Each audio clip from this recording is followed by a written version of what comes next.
The Zodiac Killer is one of the most infamous serial murder cases in American history, existing at the intersection of unsolved criminal investigations, cryptic messages, and a media frenzy that captivated the nation. The narrative surrounding the Zodiac Killer begins in the late 1960s in Northern California, an era marked by social upheaval, counterculture movements, and a growing fear of crime. It was during this time that a series of gruesome murders would leave law enforcement baffled and the public in a state of anxiety. The Zodiac Killer is so named because of the distinctive symbols and ciphers he sent to local newspapers in the San Francisco Bay Area. These messages ranged from boastful threats to cryptic puzzles that fueled public intrigue and speculation. The first confirmed victim of the Zodiac Killer was high school students Betty Lou Jensen and David Faraday, who were shot to death on December 20th, 1968, near Vallejo, California. The attack was brutal, but what followed caught the attention of not just local law enforcement, but the entire nation. On July 4th, 1969, the Zodiac struck again, targeting Darlene Ferrin and Mike Maggio in a secluded area near a lake. This time, the killer approached the couple, shooting them with a handgun. Maggio survived to provide a description of the assailant, detailing a hooded figure wearing a mask with a distinctive symbol on it. This symbol, a crosshair-like emblem, would later become synonymous with the Zodiac's identity. Within days of the murder, the killer sent a letter to the San Francisco Chronicle, claiming responsibility and taunting police for their inability to catch him. The Zodiac Killer's letters contained various cryptograms, baffles of intricate designs and symbols meant to convey coded messages to the public. The first of these cryptograms, sent to the media, was later dubbed the 408-character cipher. It ignited a rush of amateur and professional cryptologists attempting to decode its meaning. The Zodiac himself claimed that solving these ciphers would reveal his identity, adding layers of intrigue to an already perplexing case. Whoa! After several days of intense effort, the cipher was finally solved by a couple in 1969, revealing a message filled with chilling insights into the mind of the killer. This revelation only intensified the public's obsession with the case. The Zodiac's most notorious letter came in 1970 when he sent a message along with a piece of a bloody shirt belonging to one of his victims, which he had retrieved from the crime scene. This act of sending physical evidence marked a new level of taunting, leading to widespread media coverage and public fear. Additionally, the Zodiac included threats regarding future killings, promising the media they would be the first to know if he struck again. What makes the Zodiac case even more complex is the uncertainty surrounding the number of victims attributed to him. The confirmed kills include at least 5 individuals, but he claimed to have murdered as many as 37 people. Investigators have attempted to connect several unsolved murders from California and beyond to the Zodiac, but solid evidence has remained elusive. Despite intense investigations by police, combined with the efforts of amateur sleuths across the globe, the Zodiac Killer's identity has effectively slipped into legend. Theories and suspects have surfaced, with occasional breakthroughs and renewed interest in the case during anniversaries of the murders and the release of documentaries. Each potential suspect brings a new wave of interest, but none have resulted in a definitive closure. In the years that followed, the Zodiac Killer seemed to vanish, withdrawing from the public eye entirely, leading to speculation about his motives and psychological profile. Was he a local man, someone with ties to the communities and victims? Or was he a transient, leaving a path of destruction as he moved from city to city? The ambiguity surrounding his identity has often led to discussions about the darker aspects of human nature and the psychology of serial killers. The American public's fascination with the Zodiac has also led to its portrayal in popular culture. Numerous films and television shows have been inspired by this enigma, featuring dramatizations of the murders, explorations of the cryptograms, and a dive into the accompanying media frenzy. Books and articles continue to dissect every detail of the case, from the victims' lives to potential links between unrelated murders across the West Coast. Throughout this intrigue, the Zodiac Killer has become more than just a figure of fear. He symbolizes the embodiment of an unsolved mystery that continues to haunt society. The idea of an unknown assailant lurking in the shadows, taunting the police, has left a lasting impact on the cultural consciousness, reminding us of the vulnerabilities we share within our communities. As time has passed, advancements in forensic science have provided hope that the Zodiac Killer's case could eventually be cracked. With new technology, investigators can analyze crime scene evidence and DNA in ways previously unimaginable. Amidst the progress, families of the victims hold on to hope for justice, seeking closure for the heartbreak that has lingered for decades. In the standstill of this murder mystery, the Zodiac Killer's legacy lives on, a chilling reminder of one of the darkest chapters in California's history. The combination of cryptic messages, the fear he instilled, and the public's relentless pursuit of truth keeps the story alive. Long after his initial reign of terror, the questions surrounding the Zodiac Killer compel both experts and amateurs to seek the truth, joining the ranks of detectives and reporters who once raced against time to uncover the identity of a man who continues to evade capture. The Black Dahlia case is one of the most notorious unsolved murder mysteries in American history. It centers around the tragic story of Elizabeth Short, a young, aspiring actress whose life was brutally cut short in 1947. Elizabeth, often referred to as the Black Dahlia due to her dark hair and penchant for wearing black, was born in Boston in 1924 and had dreams of making it big in Hollywood.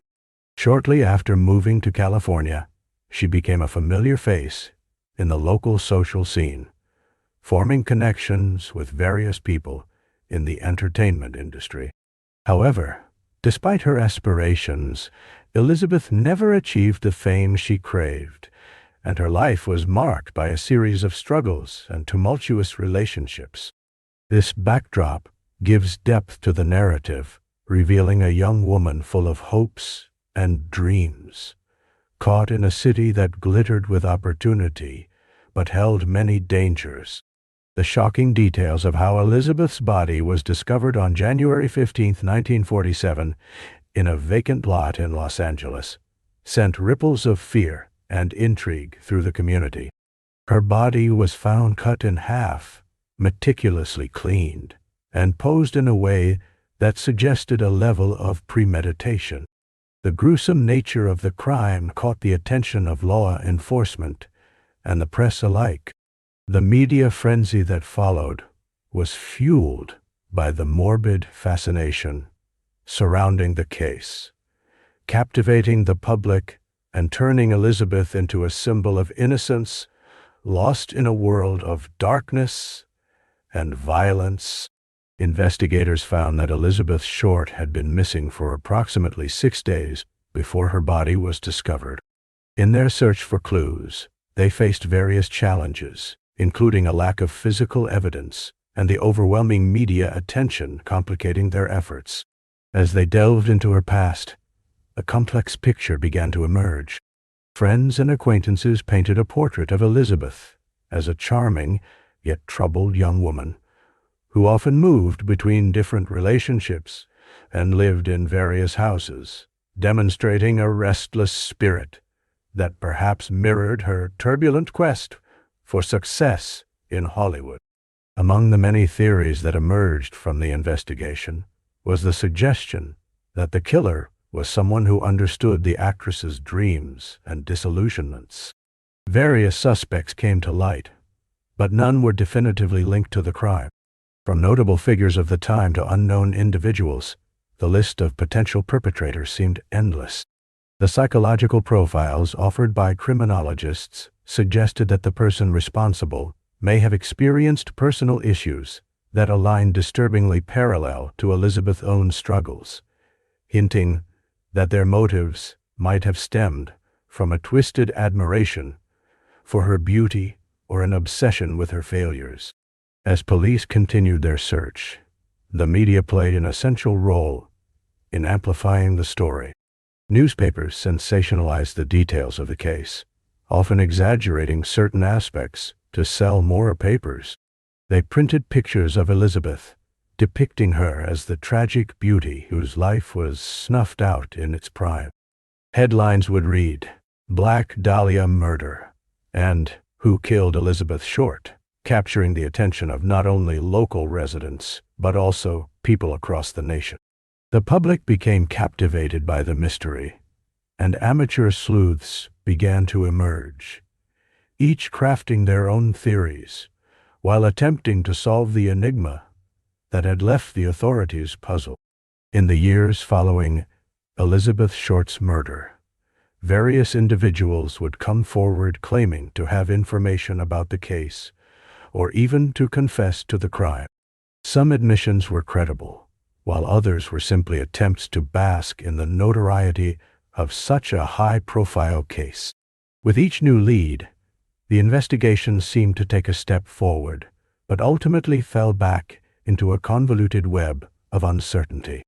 Every twist and turn in the case only deepened the intrigue, leading to numerous books, documentaries, and films exploring the Black Dahlia narrative. The case remained cold for decades, becoming an enduring subject of interest for true crime enthusiasts and historians alike.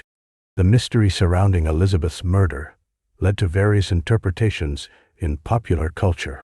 Authors sought to uncover the truth, while filmmakers designed narratives that explored her life and the context of her death, often embellishing elements for dramatic effect. The Black Dahlia inspired countless fictional characters, borrowing elements from Elizabeth's story, blending her reality with the imagination of writers and directors. Amid the myriad of theories surrounding her death, some assert that Elizabeth Short was the victim of a serial killer who operated in Los Angeles at the time. The time period in which she lived was rife with crime, and several unsolved murders of women from that era led some to believe that Elizabeth was simply one of many unfortunate souls in the wrong place at the wrong time.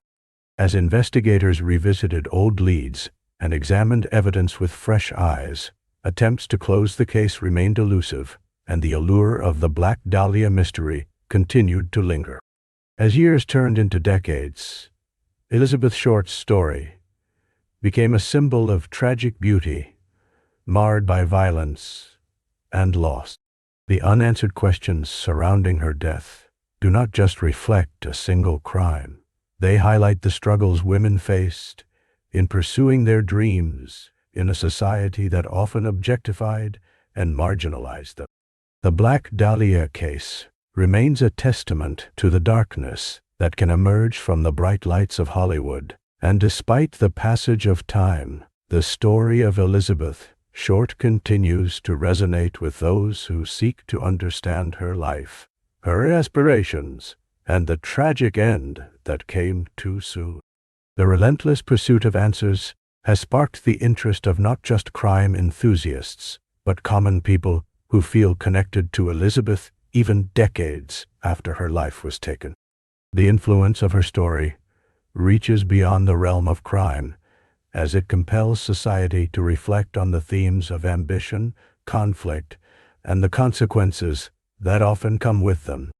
Revisitings of her life, associated crimes, and the possible motivations of her killer blend together to create a narrative that weaves through the fabric of American culture.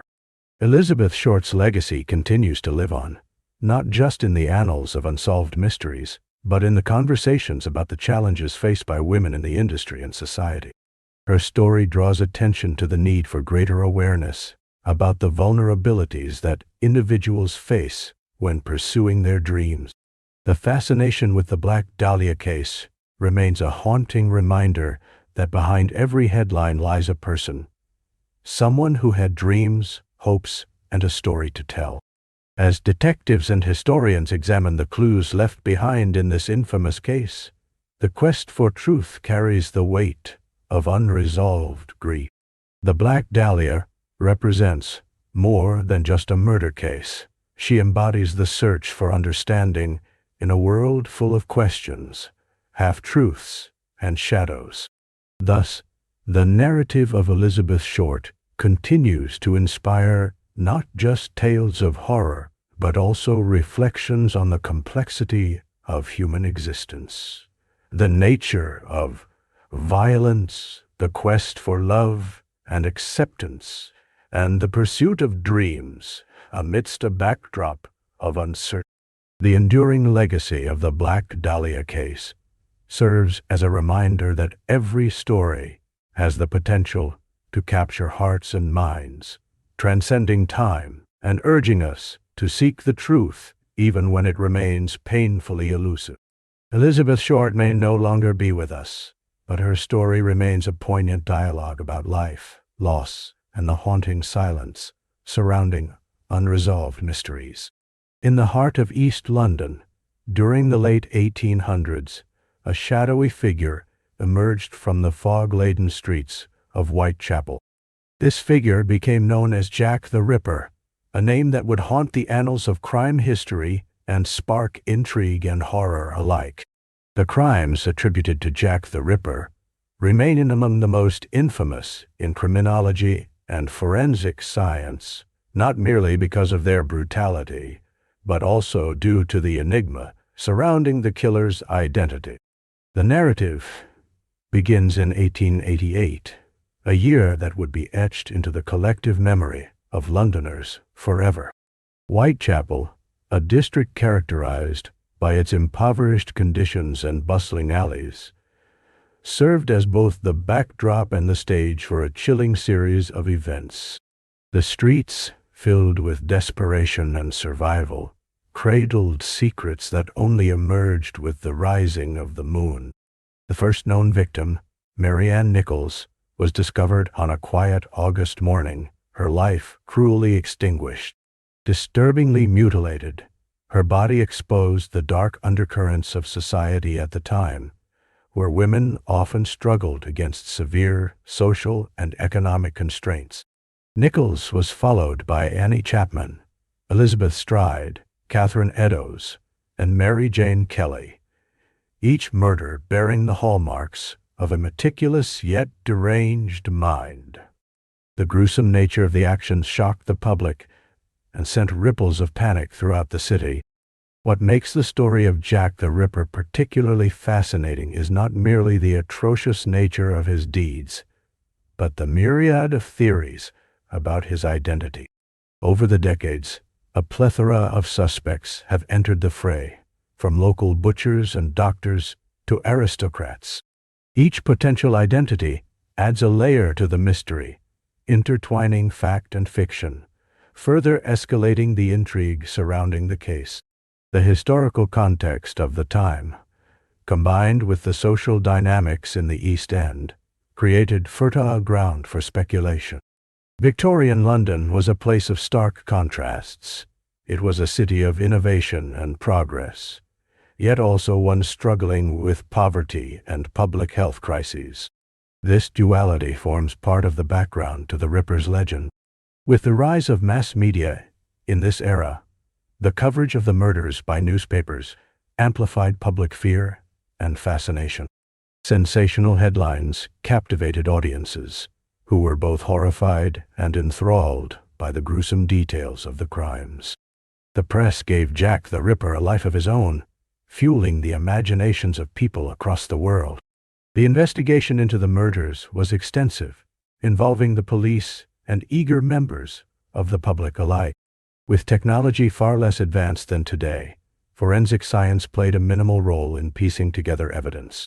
Yet, the detectives involved were determined to unmask the killer, conducting interviews, scouring the streets, and establishing links between the victims. The investigation faced numerous hurdles, including the rushed and chaotic nature of evidence collection and eyewitness accounts that often led to dead ends. One of the more captivating features of the Ripper saga are the letters that were purportedly sent to the police and press, some signed with the name Jack the Ripper. These writings, filled with disturbing content and taunting language, captured the imagination of the public and suggested a level of intelligence and theatricality to the man behind the murders. While many of these letters have since been labeled as hoaxes, they contributed to the overall mystique of the figure, who seemed to thrive on the attention his acts generated. The mystery surrounding Jack the Ripper has transcended the historical facts, turning into a cultural phenomenon that has inspired countless books, movies, and documentaries. Each retelling brings forth new theories and wild speculations, keeping the memory of those lost alive while simultaneously perpetuating the enigma.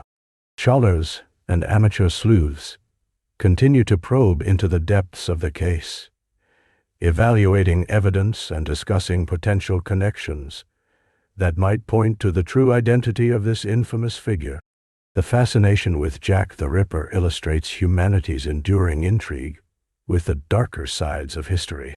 The very nature of his unidentified status transforms him into a symbol of chaos amidst the order that society strives to maintain. The fascination does not lie solely in the gruesomeness of the acts, but also in the exploration of the human psyche. As you delve deeper into the shadows of Whitechapel, it is essential to remember the victims, the women who lost their lives, each with their own dreams, struggles, and loved ones.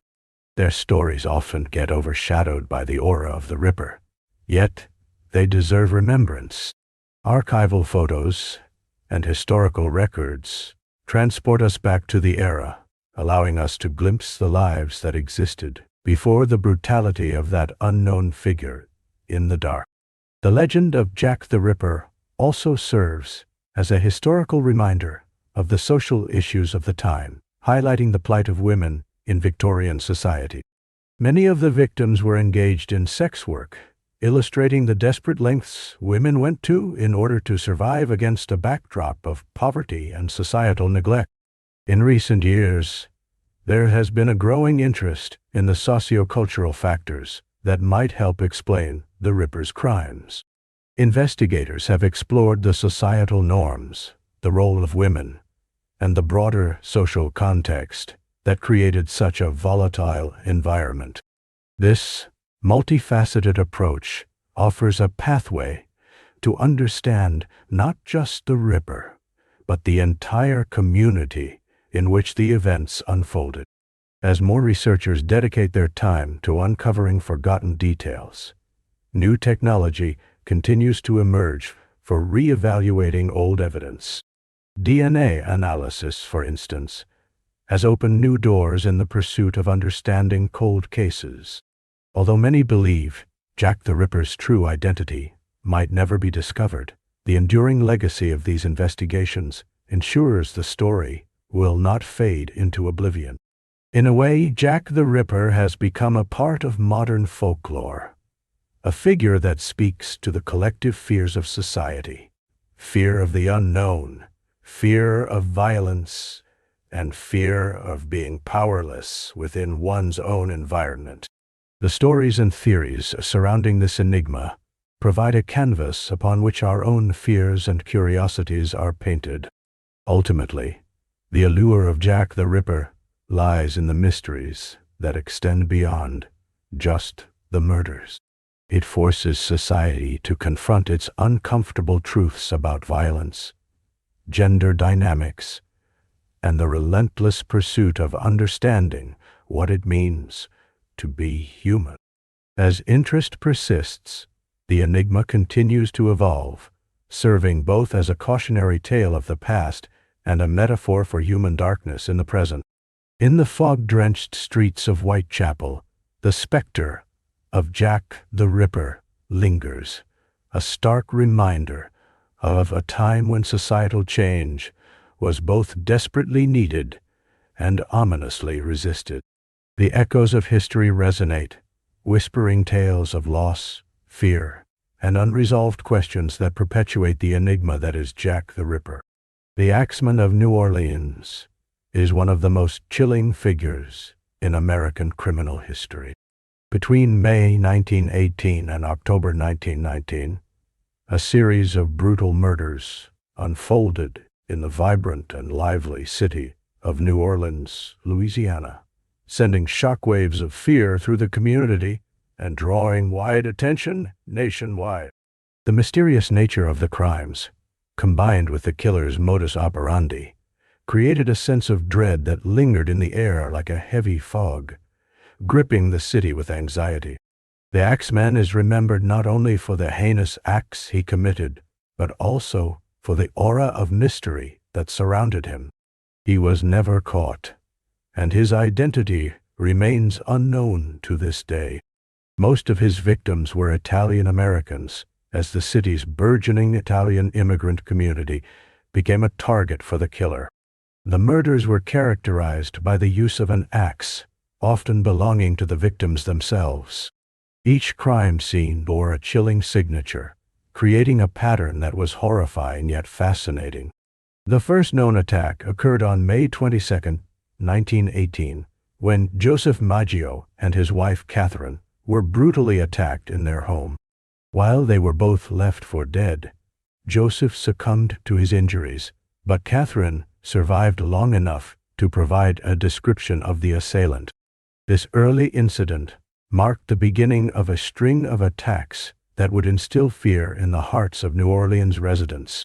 Following Maggio's murder, several others were attacked in a similar fashion, leading the city's police to connect the heinous acts as the work of a single, elusive murderer.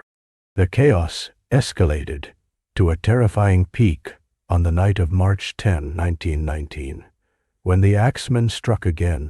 This time, it was a couple, Paul and Helen St. Amant, who suffered a horrific encounter. In their case, the Axeman had left a clear message scrawled on the wall. "From hell I come, I'm the Axeman." This cryptic note only added to the mystique of the killer, establishing a fearsome reputation that made the whole city tremble in the night. The Axeman's letter and his continued evasion of the law enforcement authorities struck a chord in the hearts of terrified residents, who began to speculate wildly about his motivations and identity. Perhaps what made the Axeman more terrifying was his apparent fascination with jazz music. In a letter that he sent to a local newspaper, he described his fondness for jazz and announced that he would not kill anyone who played jazz music in their homes during the night. This ultimatum led to a notable and bizarre response from the city. New Orleans residents, in a desperate attempt to appease the killer, hosted large jazz parties, filling the streets with music in hopes of warding off further attacks. The streets of the city filled with eager dancers, trumpeters, and saxophonists, illustrating how fear can sometimes transform into a community's effort to reclaim joy, even amidst terror. Despite this peculiar alliance with jazz music, the murders continued, leading to widespread panic. People began to question their safety, creating a sense of paranoia that settled in homes across New Orleans. Parents feared for their children, and couples took extra precautions when shutting their doors at night. Neighbors became wary of each other, crafting a climate of suspicion. As the search for the killer intensified, the Axeman became an object of intrigue for journalists and sensationalist media, which contributed to his legend. Stories circulated, embellishing his persona and turning him into a mythic figure shrouded in darkness. Though the horrifying spree left numerous victims in its wake, the Axeman was never caught. His last confirmed victim was a woman named Thaha, a woman found in her bed, who succumbed to her injuries shortly after being discovered.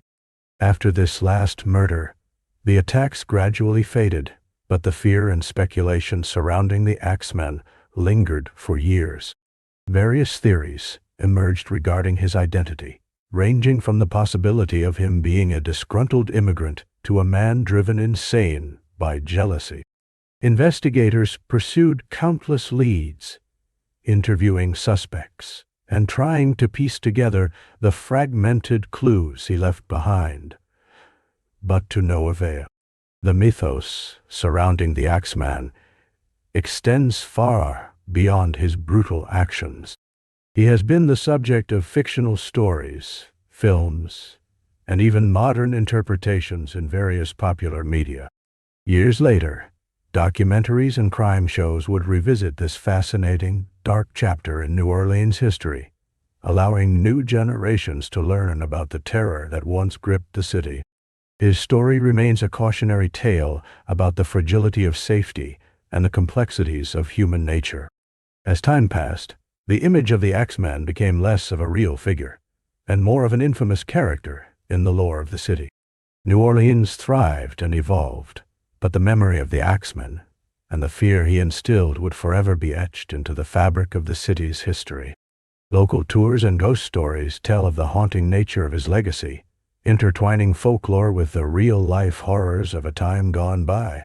In conclusion, the Axeman of New Orleans serves as a stark reminder of the power of fear and the shadows that can linger even in the brightest of our lives. The unidentified figure who wielded such terror remains an unsolved mystery, encapsulating graphic accounts of violence with a bizarre twist that astounds to this day.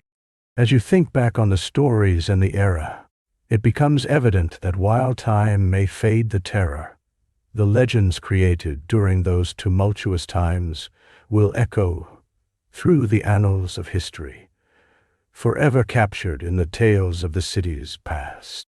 In March 1922, a chilling event took place that would baffle investigators and intrigue true crime enthusiasts for generations. This is the story of the Hinterkaifeck Murders, a case marked by unanswered questions and eerie circumstances. Centered around a remote farm in Germany, the Hinterkaifeck Farm. This secluded location, nestled in the dense woods of Bavaria, would become the site of one of the most notorious crimes in German history. The Hinterkaifeck Farm was home to the Gruber family, which consisted of Andreas Gruber, his wife Cecilia, their daughter Victoria, her husband, and their two grandchildren, who were just 7 and 2 years old. The farm was isolated, with the nearest neighbor over a mile away, which added to the mystery that would soon unfold. The Grubers were described as hard-working farmers, deeply rooted in their traditions. But in the months leading up to the tragedy, they began to experience a series of unexplained occurrences that would chill them to the bone. In late 1921, Andreas Gruber reported unsettling incidents on the farm. He noticed strange footsteps in the snow leading to the house, yet there were no tracks leading away. He also discovered that tools from the barn had been moved and inexplicably found strange noises coming from the attic at night. Each of these occurrences heightened the farm's already eerie atmosphere. The Gruber family took these incidents seriously, even discussing the possibility that they were being haunted or targeted, but the isolation of their home made it challenging to seek help. The timing of the family's demise was a particularly eerie twist of fate. Just days before the crime, Andreas had confided in neighbors about his fears of an intruder, expressing concerns about the farm's safety. Sadly, little did he know the very danger that lurked in the shadows. The events of March 31st and 1922 would mark the grim conclusion to the family's worries and send shockwaves through the surrounding community. One fateful night, the Gruber family was brutally murdered on their own property. Authorities arrived on the scene to find a horrific tableau. The bodies of Andreas, Cecilia, Victoria, her husband, and the 2 young children lifeless in their home. Each victim had been killed with a mattock, a tool typically used for farming, underscoring the sheer brutality of the act. It was a brutal and senseless loss of life, leaving many questions in its wake. Local law enforcement was quick to begin their investigation, but what they uncovered was nothing short of perplexing. Despite consistent efforts, no suspects were identified. The farmhouse's remote location had left little evidence behind, and there were no reliable witnesses to provide leads. In a tumultuous time, following World War I, many farm workers were displaced, and a number of theories involving vagrants and disgruntled locals emerged. However, those possibilities were dashed as detectives pursued various angles, each leading to dead ends marked by confusion. The emotional toll on the small community was profound. Residents were left horrified and in disbelief that such violence could occur in their midst. As time went on, the case began to take on an almost mythical quality, and local tales began to emerge about the farm being cursed. This air of supernatural belief fed into the narratives that surrounded the murders, amplifying the fear and intrigue surrounding the events of that night. Among the many theories that emerged was the idea that the killer was someone nearby, possibly even someone the family knew. Could it have been a jealous ex-lover of Victoria, or perhaps a resentful former worker? Speculation ran rampant, but every lead quickly sputtered out, leaving nothing but speculation in its wake. The gruesome nature of the murders only added to the horror, and over time, theories shifted from the plausible to the outright bizarre. Some locals even claimed to hear whispers of ghosts haunting the farm, tying the stillness of the remote landscape into a narrative filled with dread and mystery. Over the years, stories about the murders morphed into folklore, intertwining horror with the rural landscape of Bavaria itself. The idea of a haunted farm drew curious visitors who were eager to explore the site of such unquestionable tragedy. New generations have since taken an interest in the Hinterkaifeck Murders, diving into every detail available, from investigating possible motives to poring over police reports for any hint of a suspect that was overlooked. Books, documentaries, and podcasts have attempted to shed light on the mystery, discussing theories ranging from the plausible to the outlandish, from hired killers to the possibility of a multiple murderer. Each retelling breathes new life into a story that refuses to die. Some have considered the psychological aspects of seemingly ordinary lives turning to darkness. What could drive someone to such madness? The events at Hinterkaifeck have become a touchstone for discussions surrounding mental health and social isolation, particularly in the face of historical upheaval during the early years of the Weimar Republic in Germany. The case has raised questions about the nature of violence and the potential for ordinary people to harbor dark impulses. The Hinterkaifeck farm itself fell into disrepair after the murders. In the following years, the empty land became a silent witness to the cold reality of loss. Generations passed, and the farm became a ghost of what it once was, shrouded by time and tainted by tragedy. Yet, as interest swells, so too does the dark allure of the site. The very mystery that encased the farm since that fateful night continues to blossom, drawing in those fascinated by the macabre. In 1923, a year after the murders, the farm was completely abandoned as the remaining relatives of the Gruber family either moved away or sought to forget their grim legacy. Over time, the farmhouse fell victim to neglect, and nature gradually reclaimed the land. The vestiges of the chaos that transpired have since become mere whispers among the trees and the rustling fields. Despite its decaying structure, the site remains a gathering point for both investigators and paranormal enthusiasts alike. To this day, the Hinterkaifeck Murders remain unsolved, a perplexing puzzle that has left behind more questions than answers for. And countless amateur detectives, historians, and smart sleuths have tried to unearth the truth, but to no avail.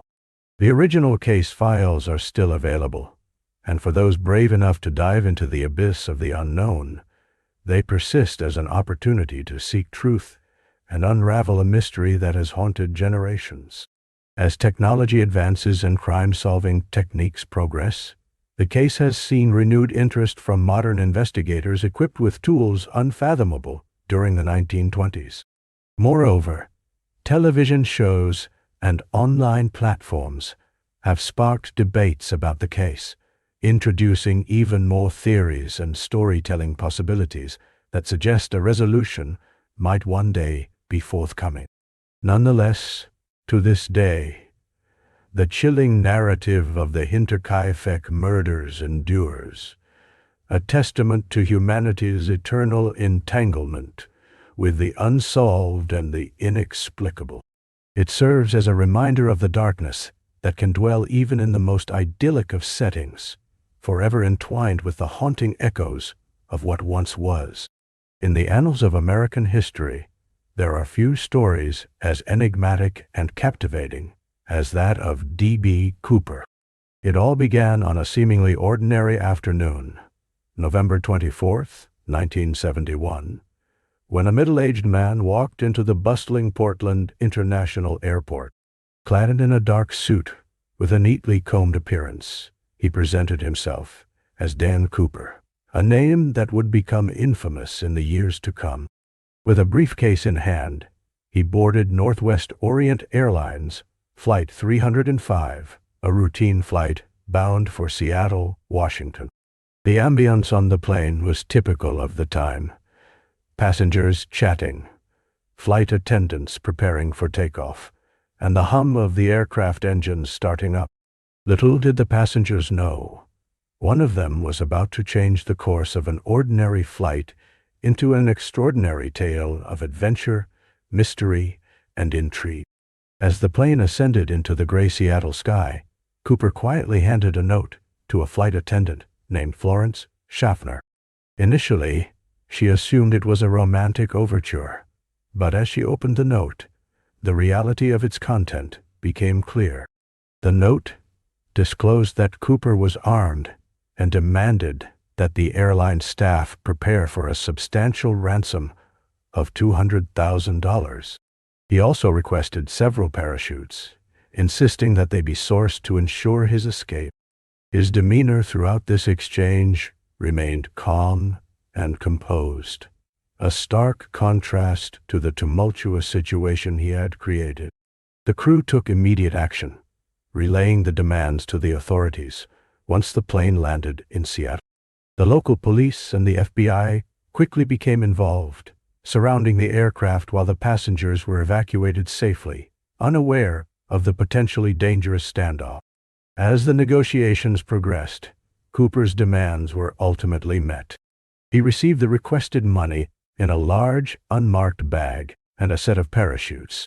The authorities, committed to resolving the situation peacefully, allowed Cooper to take control of the situation with the stipulation that he would let the crew and passengers go. The hostages were freed, and Cooper, with a small crew, readied the plane for departure. His confidence seemed unshaken. He instructed the remaining flight attendant on flight procedures while the plane took off again, this time with Cooper still on board and the authorities in his rearview mirror. As they flew through the night, Cooper laid out his plans, instructing the pilots to fly low at a steady speed and to remain within a limited range. The crew obeyed Cooper's orders with precision. After several hours, a strange urge mustered with an air of mystery filled the plane. No one knew what would happen next. In the dimly lit cabin, Cooper calmly jotted down notes, while the flight crew kept their heads down, doing their best to appear undisturbed. They flew from Seattle toward a location that Cooper insisted on, a specific area of the Pacific Northwest, just past the borders of Washington. Somewhere over the rugged terrain, while flying at an altitude of approximately 10,000 feet, the unthinkable occurred. It is said that Cooper donned a parachute, opened the rear stairway door of the Boeing 727, and bravely exited the aircraft with the ransom money in tow. Just like that, he vanished into the night sky. A hastily executed jump into the darkness left little trace of his existence behind. What proceeded was a comprehensive manhunt that captured the attention of the nation. The FBI launched an exhaustive investigation that included thousands of interviews, endless hours of surveillance, and an entire team dedicated to unraveling the mystery of D.B. Cooper. But despite their best efforts, Cooper seemed to have disappeared into thin air, taking with him the ransom money and leaving little behind. The search extended over vast areas of wilderness, from shadowy forests to roaring rivers and jagged mountains. Helicopters scoured the region. Ground teams combed through the thick foliage, and search dogs were deployed, all efforts providing no concrete evidence to aid the investigation. Years passed, and while numerous theories surfaced, many were never substantiated. Some speculated that Cooper may have died in the jump due to harsh conditions, while others believed he skillfully evaded the authorities and lived a quiet life in anonymity. 2 years after the daring heist, an intriguing twist occurred. In 1973, a young boy playing near the Columbia River stumbled upon a package containing $10,000 in unmarked bills, part of the ransom money. A peculiar ink stamped on each bill linked them directly back to the heist, reigniting interest and speculation surrounding the case. The treasure was left behind like breadcrumbs, hinting that Cooper may still be alive, somewhere out there. The discovery only deepened the mystery of his fate and the possibilities surrounding it.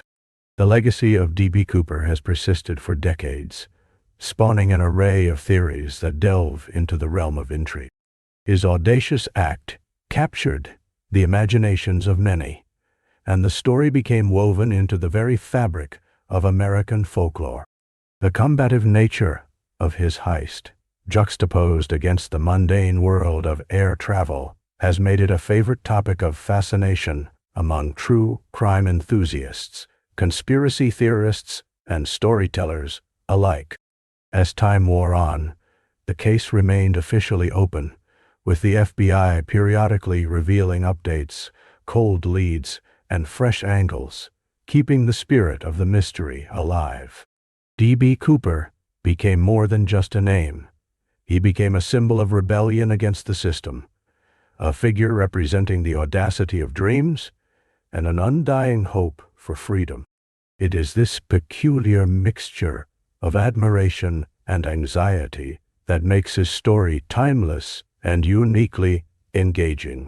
As we reflect on the tale of D.B. Cooper, we are invited into a world where the impossible seems possible, where fate balances on the edge of chance, and where ordinary heroes can emerge from the shadows of everyday life. No matter how the story concludes, one thing remains certain: the legacy of D.B. Cooper will continue to inspire wonder and provoke speculation, engaging the imaginations of generations to come.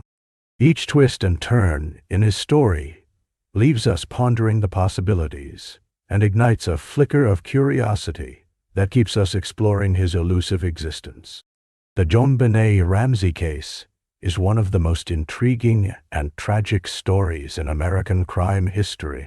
It centers on a child beauty queen whose life was cut short in a shocking turn of events during the holiday season of 1996 in Boulder, Colorado. On December 26th, the day after Christmas, the Ramsey family woke up to a harrowing discovery that would captivate and horrify the nation. JonBenét Patricia Ramsey, a 6-year-old girl, was known for her stunning beauty and her success in child pageants. She was the daughter of John and Patsy Ramsey, who were prominent members of the Boulder community. JonBenét had participated in a number of beauty contests, winning several titles, which made her somewhat of a local celebrity. Pictures of her adorned the walls of their home, showcasing a cheerful child with big blue eyes and an infectious smile. On that fateful morning, Patsy Ramsey found a ransom note written in bold letters on a piece of paper from the family's own notepad. The note demanded a sum of $18,000 in exchange for JonBenét's safe return. The message was peculiar, not only in its content but also in its specific demand. This amount coincidentally matched the bonus John Ramsey had received earlier that year. The tone of the note was both threatening and unusual, leading many to question its authenticity. As the police arrived at the Ramsey home, they launched a search for the missing girl that quickly transformed into a crime scene investigation. The ransom note was the first piece of evidence, but as the day unfolded, it became evident that time was not on their side. After several hours of searching, JonBenét's father, John Ramsey, discovered her lifeless body in the basement of their home. This marked the beginning of a complex investigation that was riddled with twists and turns. The little girl's body was found in a dark, quiet corner, covered with a white blanket.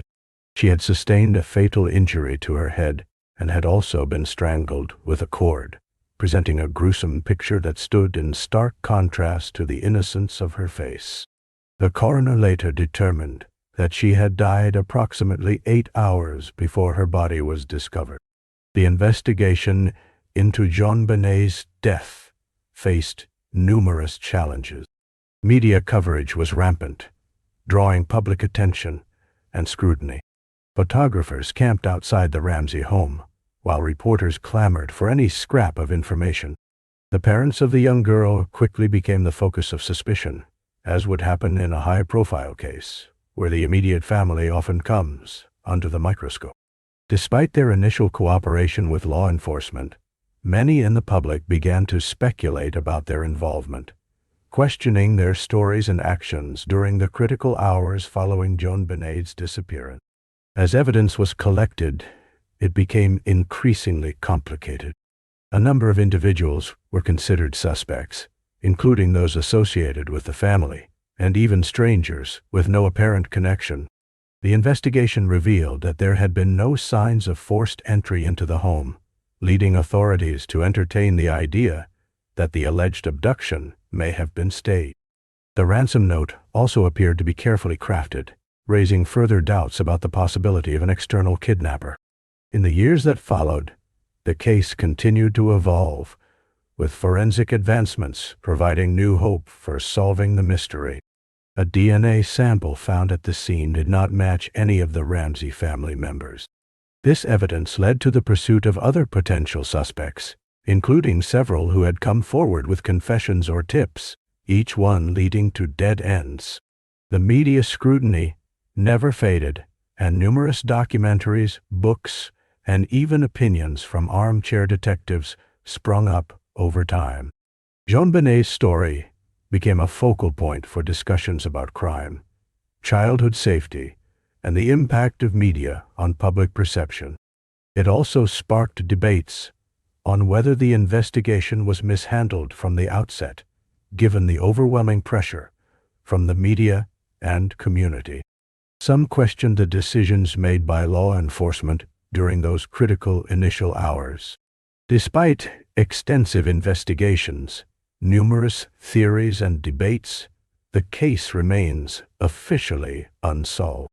No one has been charged, leaving JonBenét's family with lingering questions and heartbreak over their loss. Over the years, her parents and brother faced intense public attention and scrutiny as they navigated their grief. John and Patsy Ramsey maintained their innocence, asserting that they had nothing to do with their daughter's tragic death. They strived to keep JonBenét's memory alive, while coping with the unspeakable grief of losing a child.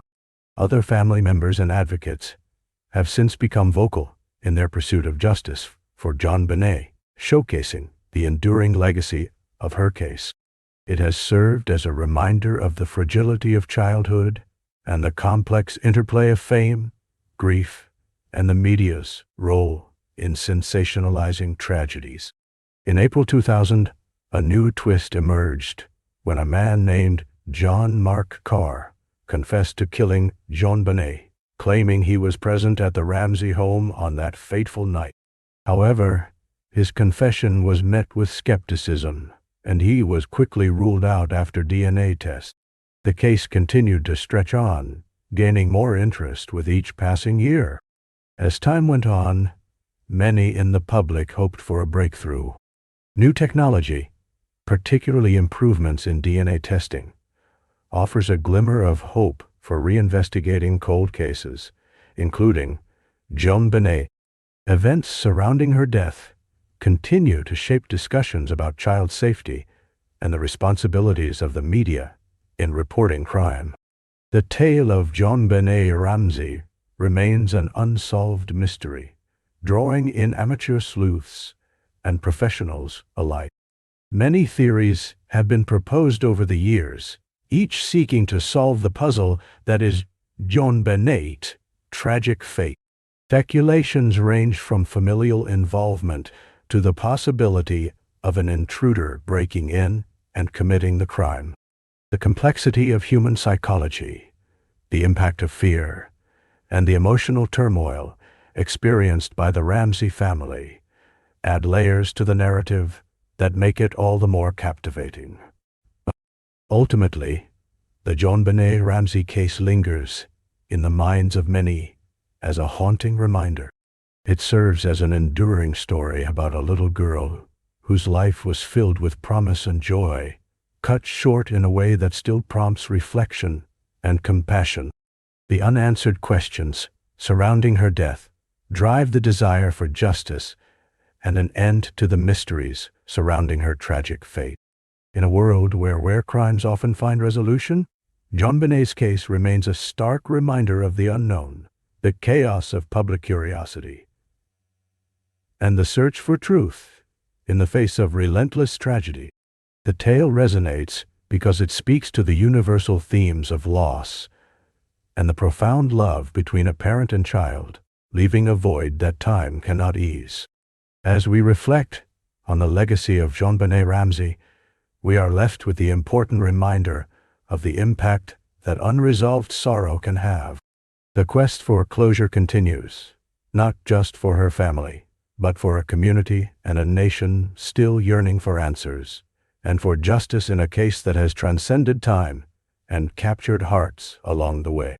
Whether it's through renewed investigations or public discourse, JonBenét's story remains alive, echoing the innocence lost and the longing for resolution. In the heart of Philadelphia, in the year 1957, an eerie mystery began to unfold. A story that would linger in the shadows of the city for decades to come. It all started on a chilly February day when a young boy's lifeless body was discovered, cradled in a cardboard box, abandoned and alone.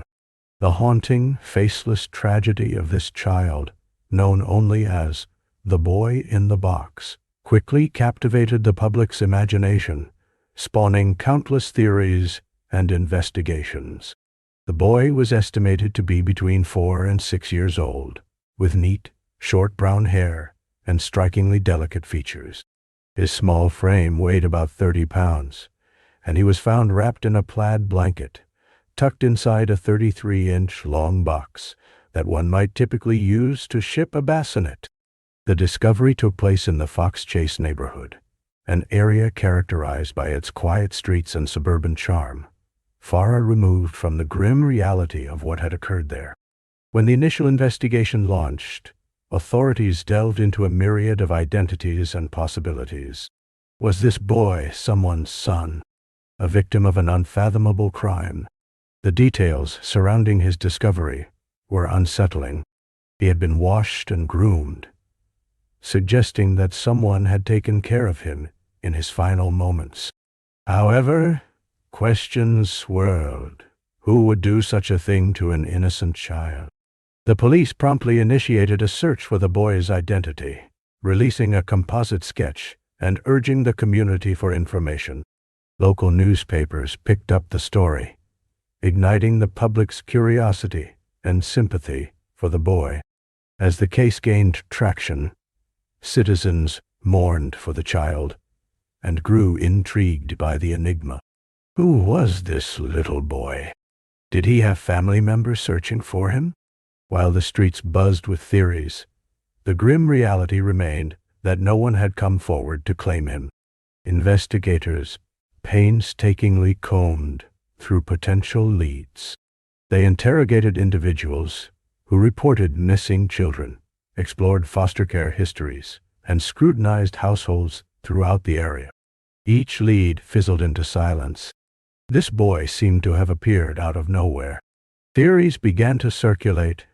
A lost child who had run away from home, a boy from a broken family, or perhaps worse, a victim of criminal activity. Each possibility deepened the sense of loss and confusion surrounding the case. As weeks turned into months, the boy was given a name, America's Unknown Child. Funeral arrangements were made for the boy, and he received a dignified burial in the Ivy Hill Cemetery, complete with a marked grave that read, "Heavenly Father, bless this child." It was a bittersweet moment, a gesture of compassion in the face of insurmountable sorrow. Thousands attended the funeral, showing the profound impact his story had on the community and beyond. Despite the public's compassion and the ongoing investigation, the case grew colder. As time passed, more clues emerged. In 1960, an anonymous woman claimed to have information about the boy, stating he was the victim of a colored family who had abused him. However, authorities could not verify her claims. On multiple occasions over the years, investigators released possible DNA test results and appealed to the public, yet the boy's identity remained elusive. However, key pieces of the puzzle started to surface. In the years that followed, several theories regarding the boy's identity came and went, including speculation he was linked to an orphanage or a homeless family. Each theory opened up a new avenue of investigation, only for it to yield nothing. Despite the darkness of the case, hope never fully vanished. Generations of detectives, amateur sleuths, and ordinary citizens remained captivated by the story of this boy, sharing his photo and the haunting circumstances of his death, keeping the truth alive. The case was frequently revisited in documentaries, books, podcasts, and news specials that delved into the unresolved mysteries of the past. With each retelling, his story reignited discussions about child welfare, injustice, and the importance of community vigilance. The case also drew attention to the tragic reality of many children who remain unidentified, their stories lingering in limbo. Forums and online groups emerged, filled with advocates determined to break the silence surrounding children just like him, lost in a world of neglect. The campaign to solve the riddle of the boy in the box symbolizes not just a quest for answers, but a deeper yearning for connection, an acknowledgement of the countless stories left untold, the lives unfulfilled. After years of research and modern forensic advancements, in 1998, authorities were able to conduct DNA analysis on the remains. They hoped that through this new approach, they might finally answer the long-held question of who this boy was. Yet, despite the promise of science, answers remained elusive. In 2003, a significant breakthrough occurred when forensic expert Dr. Margaret Press brought renewed attention to the case. Using advanced technologies, she and her team revitalized the investigation with fresh eyes, examining evidence and exploring fresh leads. Dr. Press' determination energized the efforts, and hope surged anew among those who had long desired to uncover the truth. Despite the passage of time and evolving investigative methods, the legacy of the boy in the box continues. His story remains an integral part of Philadelphia's history, a reminder of both the fragility of life and the community's ability to come together in search of justice.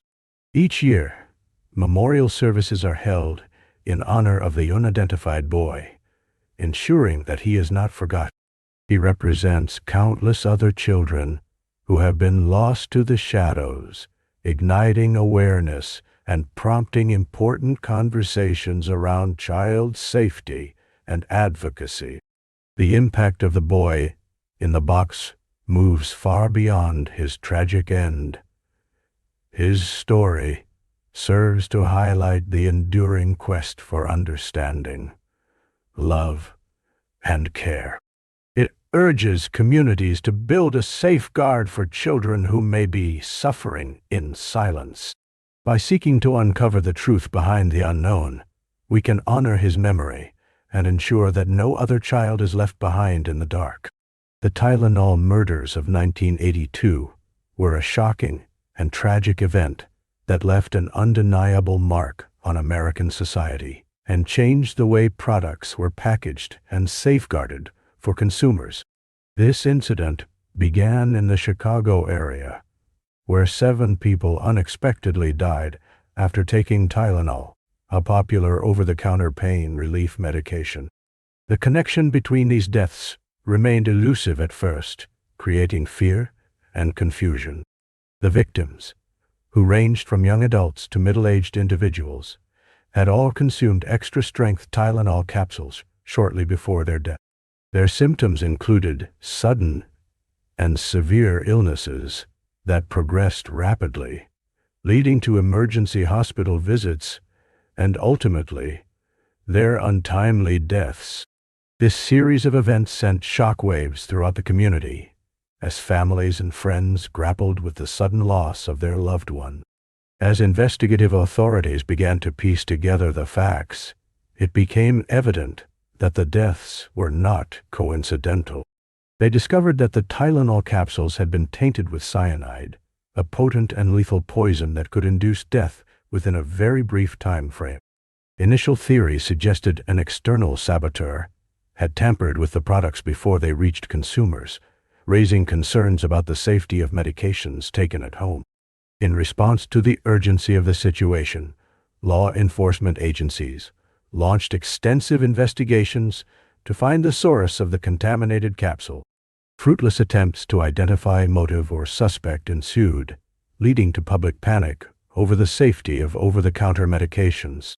News of the deaths spread rapidly, causing consumers to be wary of using any Tylenol products. The fallout from these events led to the introduction of new safety measures in the pharmaceutical industry. One significant change was the implementation of tamper-evident packaging, which requires that items be protected from any unauthorized interference prior to purchase and use.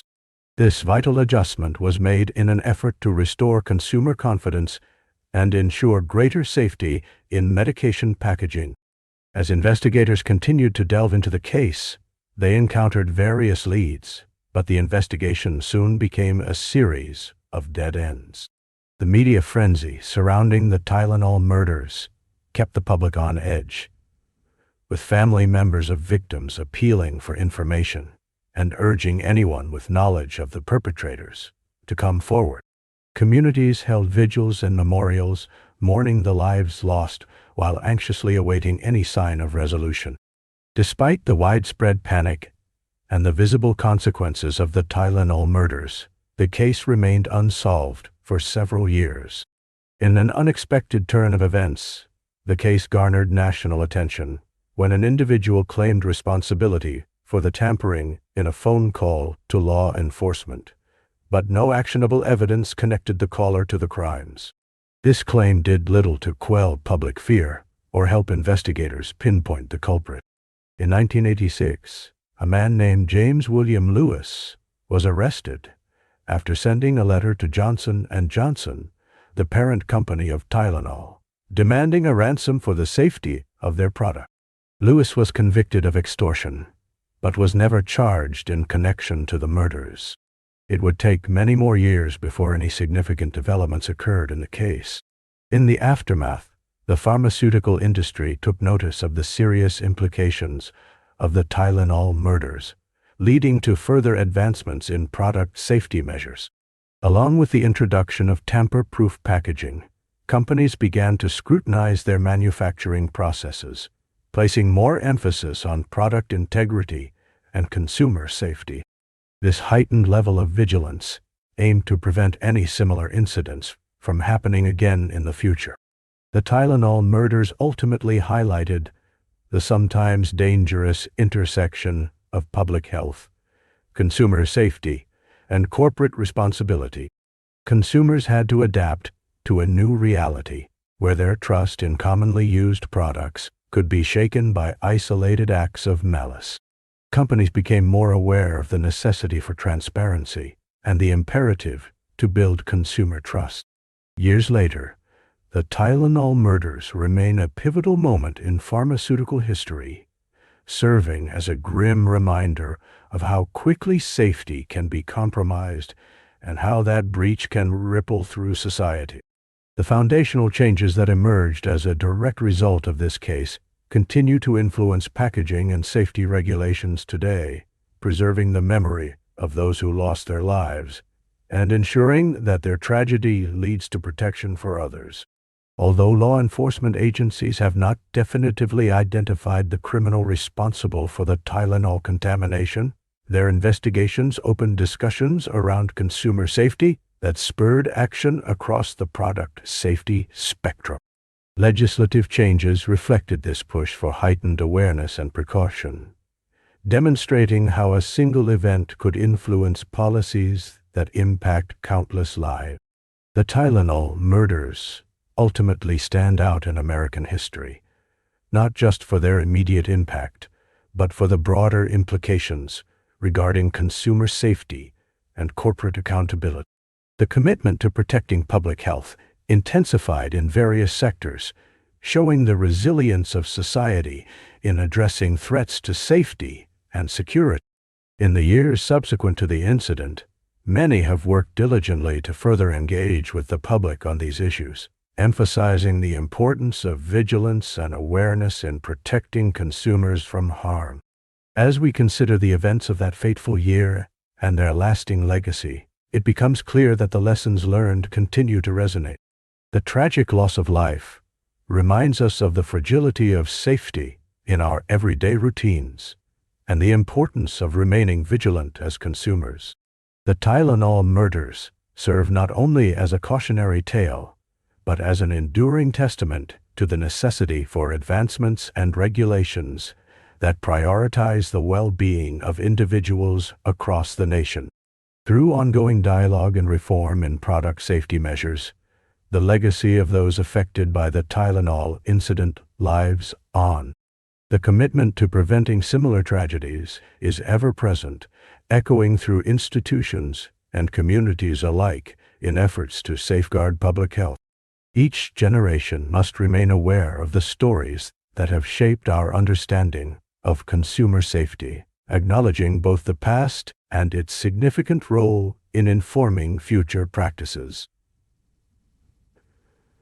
In November 1970, a chilling discovery was made in the remote Isdal Valley of Norway, which would captivate the world with its shadowy details and unanswered questions. The body of an unidentified woman was found, sparking an investigation that would delve into the realms of enigma and intrigue.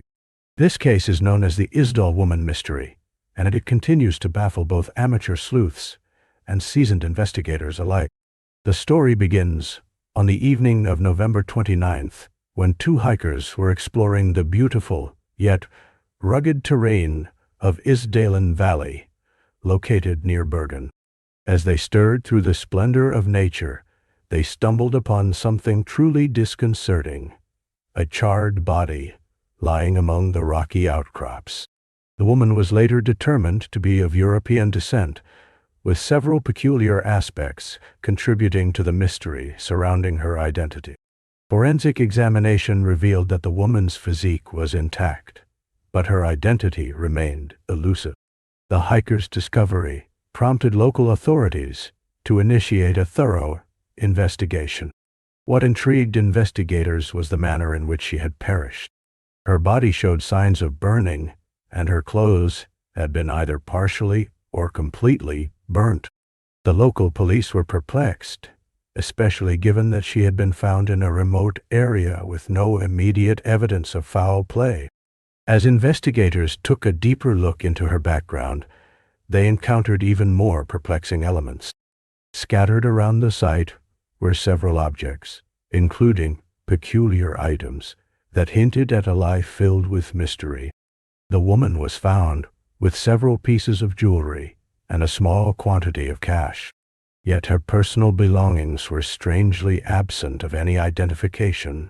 This absence of IDs and personal mementos raised eyebrows and deepened the intrigue surrounding her identity. Among the intriguing clues, investigators found labels from some of her clothes had been cut out, leading them to suspect that she might have been trying to obscure her identity intentionally. The clothing she wore bore no definitive markers that could lead to a traceable origin. They were anonymous, seemingly ordinary yet shrouded in mystery. As police sifted through the details, theories began to swirl in the public consciousness. The peculiar circumstances propelled the case into various directions. Some speculated she could have been a spy or involved in clandestine activities, given the deliberate efforts made to shield her identity. The area where she was found was known for its secluded trails and rugged landscapes, making it ideal for someone who wished to remain hidden. Thus, theories ranged from espionage to an accidental demise in the wilderness. Soon, the investigation turned international. Inquiries were sent to other nations, and the media caught wind of the story, amplifying the intrigue.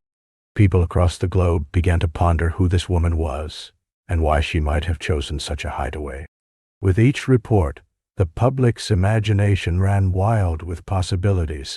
Despite extensive efforts and numerous leads, the woman's identity remained a mystery. The authorities released a composite sketch based on witness descriptions, and it was circulated in multiple countries. The hope was that someone might recognize her. But as time passed, this hope dimmed, as no one came forward to claim her. Investigators did not stop at facial recognition. They examined her dental records and sought matching entries across national databases. Yet, this effort met the same fate. The name of the Isdal woman remained frustratingly elusive. In the aftermath, reporters scoured the region, hoping for testimonies from locals who might have spotted her. They put together reports of sightings of a woman similar in description in cities around Norway shortly before her death, but none led to anything definitive. These accounts only fueled the fire of speculation regarding her possible background and life leading up to her tragic end. The case took several intriguing turns. A few months into the investigation, the authorities uncovered several passports that were found next to her body. These passports reflected different names and identities, as if the woman had been traveling under multiple aliases. How could one person have multiple identities? And why had she chosen to live such a life? The mysterious element of her journeys also posed questions about her past. Investigators discovered that she had stayed in various hotels across Norway leading up to her demise. To this day, some of the entries in the hotel records have remained unaccounted for, adding another layer of intrigue. The hotels where she stayed often reported her behavior as strange. She was seen dining alone, yet displaying a certain air of confidence. She often paid in cash and spoke different languages fluently. Witness accounts were collected, and they painted a picture of a woman who was unapproachable yet charming, leaving a haunting memory with those who encountered her. Compounding this mystery was a cryptic letter found among her possessions. This letter was written in code, with symbols that seemed to defy interpretation. Some researchers delved into the realms of cryptography, attempting to unravel the meaning behind her coded message, while others considered the possibility that it might have been a personal diary. The tale of the Isdal woman has not just attracted law enforcement, it has also drawn the attention of filmmakers and amateur detectives. Countless documentaries, articles, and books discuss the scandalous elements of the case and offer varying theories about the woman's life. Here, the imagination of storytellers runs wild as they speculate about potential love affairs, espionage stories, or clandestine struggles, all surrounding this solitary figure. Adding an element of eeriness, numerous theories emerged suggesting that the woman may have belonged to a secretive organization. Some posited that she might have been an operative for a foreign intelligence service, caught in a web of international intrigue. This angle captured the fascination of those captivated by espionage tales and secrets. The passage of time has not helped unveil the mystery. As the decades wore on, the case faded somewhat from the public consciousness, but it never completely disappeared. A dark cloud still hovers over the Isdal Valley, where the woman was discovered. Each year, visitors trek through the stunning landscapes, reflecting on the life and untimely end of the woman who has become a ghostly figure in Norway's folklore. Multiple efforts have been made in the years after the discovery to revitalize interest in the case, with renewed pushes for DNA analysis and genetic genealogy to potentially uncover her lineage. Advances in these fields provide hope that one day the woman's identity may be revealed. As technology progresses, what was once a mystery may soon unravel like a tightly wound coil, presenting answers to questions that have lingered for generations. As it stands today, the Isdal woman remains an icon of mystery. While many theories have attempted to explain her unfortunate demise, the lack of concrete answers serves as a reminder that the truth is not always attainable. In the quiet stillness of Isdalen Valley, a spectral existence prevails, and the story of the woman in the shadows calls out gently, its haunting echo forever entwined with the beauty of the Norwegian landscape. As we contemplate the fragments of her life, we are left to ponder the tales of the countless untold stories that surround us in the world, each with a unique journey, yearning for discovery. In the late 19th century, a shadow loomed over the city of Austin, Texas, a terror that struck fear into its citizens and left an indelible mark on its history. This figure would go down in infamy as the servant girl Annihilator, a chilling serial killer whose brutal attacks on vulnerable women created a wave of panic and intrigue that endures even to this day. The story of this enigmatic murderer is steeped in horror, mystery, and the complexities of societal issues of the time. The era was marked by significant change. The post-Civil War period ushered in a new chapter in America's narrative. Austin, then a modest town, was experiencing growth, attracting newcomers who sought opportunities in an often chaotic environment. The streets, bustling with life, saw the rise of various social classes, including a number of household servants who played a vital role in the daily lives of families. These women, often young and desperate for work, found themselves caught in a precarious position in society, at the intersection of vulnerability and necessity. Between the years of 1884 and 1885, a series of horrific murders rattled the community, the victims primarily consisting of young African-American women and immigrant servants, drawing attention to the precarious circumstances surrounding their lives.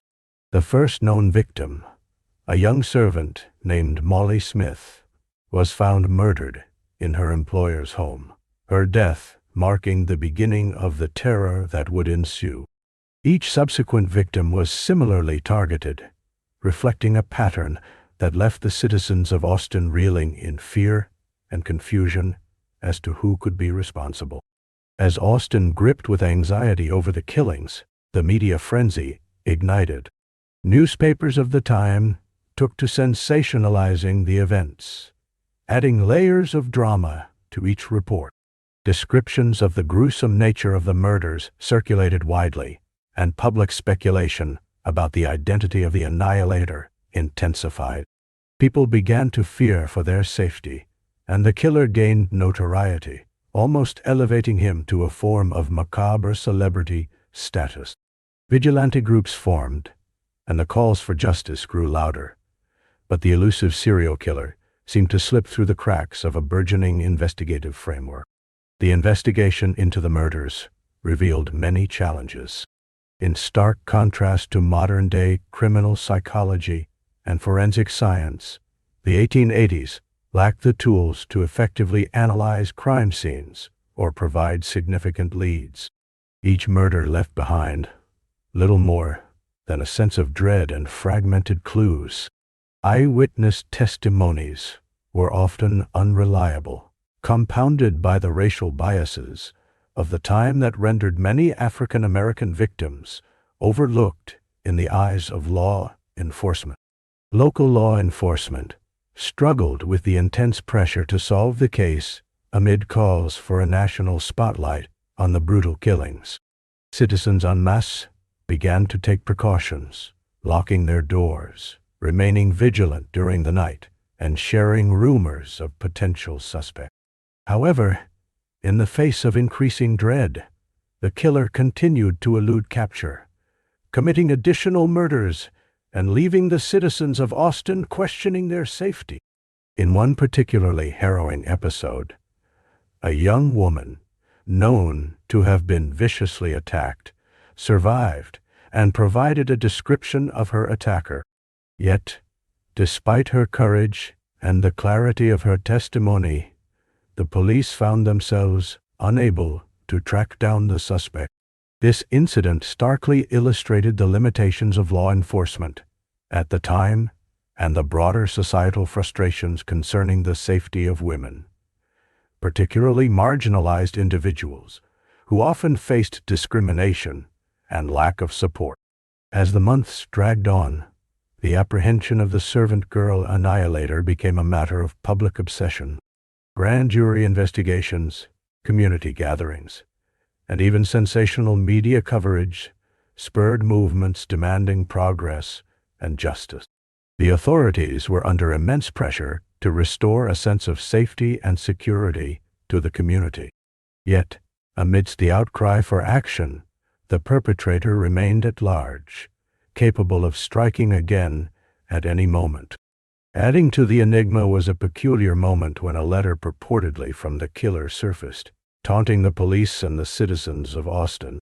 This was a grim reminder of the psychological game the killer seemed to be playing. It amplified the fear already gripping the city, leading many to speculate on the identity and motivations of this shadowy figure. Who was he? What drove him? The questions were many, and the answers evident only in the wake of unspeakable acts. Eventually, as life in Austin gradually returned to a sense of normalcy, the case began to fade from the public spotlight. Speculation continued, and theories emerged both about the identity of the Annihilator and the possible motivations behind the horrific crimes. Some historians posited the idea that there may have been multiple perpetrators, while others believed that societal structures of the era, such as class disparities and racial tensions, played a significant role in both the crimes committed and the handling of the investigations. The servant girl Annihilator remains shrouded in mystery, due in part to the lack of documentation and the passage of time. The chilling nature of the murders and the seemingly unexplainable evasion of justice have captured the imaginations of writers, filmmakers, and historians alike. Today, references to the Annihilator can be found in various cultural contexts, from novels to documentaries, analyzing the grimmer chapters of the human narrative. Austin still remembers the terrors of that time, a part of its local history that serves as a reminder of the fragility of life, the relentless pursuit of justice, and the societal failures that can allow violence to thrive in obscurity. The legacy of the servant girl Annihilator continues to resonate within conversations surrounding crime, morality, and the protection of vulnerable individuals, particularly as modern society grapples with its own complexities regarding safety and justice. There remains a haunting allure to the mystery, an echo of untold stories, severed lives, and a deeper understanding of the darkness that sometimes lurks in the corners of humanity. As you explore this tale of fear, tragedy, and unresolved questions, consider the impact of history and the lessons we can glean from it. The shadows of the past can often illuminate the present, guiding us towards a more profound commitment to understanding and preventing similar tragedies in the future. What stories lie beneath the surface of humanity's collective consciousness? How do they inform our actions today? Such reflections compel us to confront the ghosts of the past, urging us to create a world where such horrors are not just a page in history, but a catalyst for change. The narrative of the servant girl Annihilator may belong to the past, but it still invites us to be vigilant and compassionate towards the lives we touch and the legacies we choose to foster in our community. In the early 1930s, the city of Cleveland, Ohio, found itself gripped by a series of horrifying events that would come to be known as the Cleveland Torso Murders. This dark chapter in the city's history is marked by a string of gruesome discoveries filled with mystery and unsolved cases that continue to intrigue true crime enthusiasts and historians alike. The series of murders began in 1935, with the first victim believed to be a man known only as Edward Andrassy. Andrassy was found in a vacant lot. The brutality of his death marked not merely by his murder, but also by the grisly act of decapitation. This shocking finding set off alarms within the community and the police department, leading to a frantic investigation. As investigators delved deeper into the case, more dismembered bodies began to surface around the city. Each found body seemed to share similarities with the last, leading to a chilling realization that a serial killer was terrorizing the city. The anonymity of the victims only deepened the mystery. Many were never identified, contributing to the nightmare scenario that was unfolding. With limited forensic technology available at the time, the police were not equipped to track the killer effectively. They reached out to the public, urging anyone with information about the victims to come forward, but many of the remains found were too decomposed to help identify the deceased. This challenge made the investigation much more complex. Law enforcement turned to the community for assistance, but as time passed, fear and paranoia set in among the residents of Cleveland. People began to avoid dark alleyways and quiet streets, scared of what might lurk in the shadows. As more victims were discovered, including a woman believed to be the wife of a prominent local businessman, the media frenzy intensified. Sensational headlines filled the newspapers, focusing on the macabre details and the rising body count, which only fueled the urgency for the police to apprehend the perpetrator. This relentless media coverage created sensationalism around the case, but it also highlighted the fear woven deeply into the fabric of society at that time. Investigation tactics employed by authorities varied from using informants to scrutinizing known criminals. Police began to question the city's drifters and transients, as the murders often targeted individuals living on the fringes of society. Many of these potential witnesses lived in the shadows, making the police's task even more difficult. The only consistent clue that emerged during the investigation was a knife, sharp and precise, indicative of a methodical killer whose intentions were as calculated as they were chilling. As the months spun into years, it became evident that the killer, who would later be dubbed the Torso Killer, was not just a passerby in the life of Cleveland, but rather a part of the very fabric of its haunting narrative. Several theories emerged regarding the identity of the murderer. Some speculated that the killer might have been a surgeon or someone knowledgeable about anatomy, given the precision involved in the dismemberments. Others suggested the killer may have had ties to the local community, possibly blending in and evading suspicion while carrying out the heinous acts. Despite extensive examinations and investigations, the case slowly faded from the forefront of public attention. Years trickled by, and as the number of known victims increased, so too did the perplexity surrounding their identities. Each victim added another layer of complexity to the case, making the Torso Murders a chilling segment of Cleveland's history. Throughout the ensuing years, dozens of names would be tossed into the mix as potential suspects.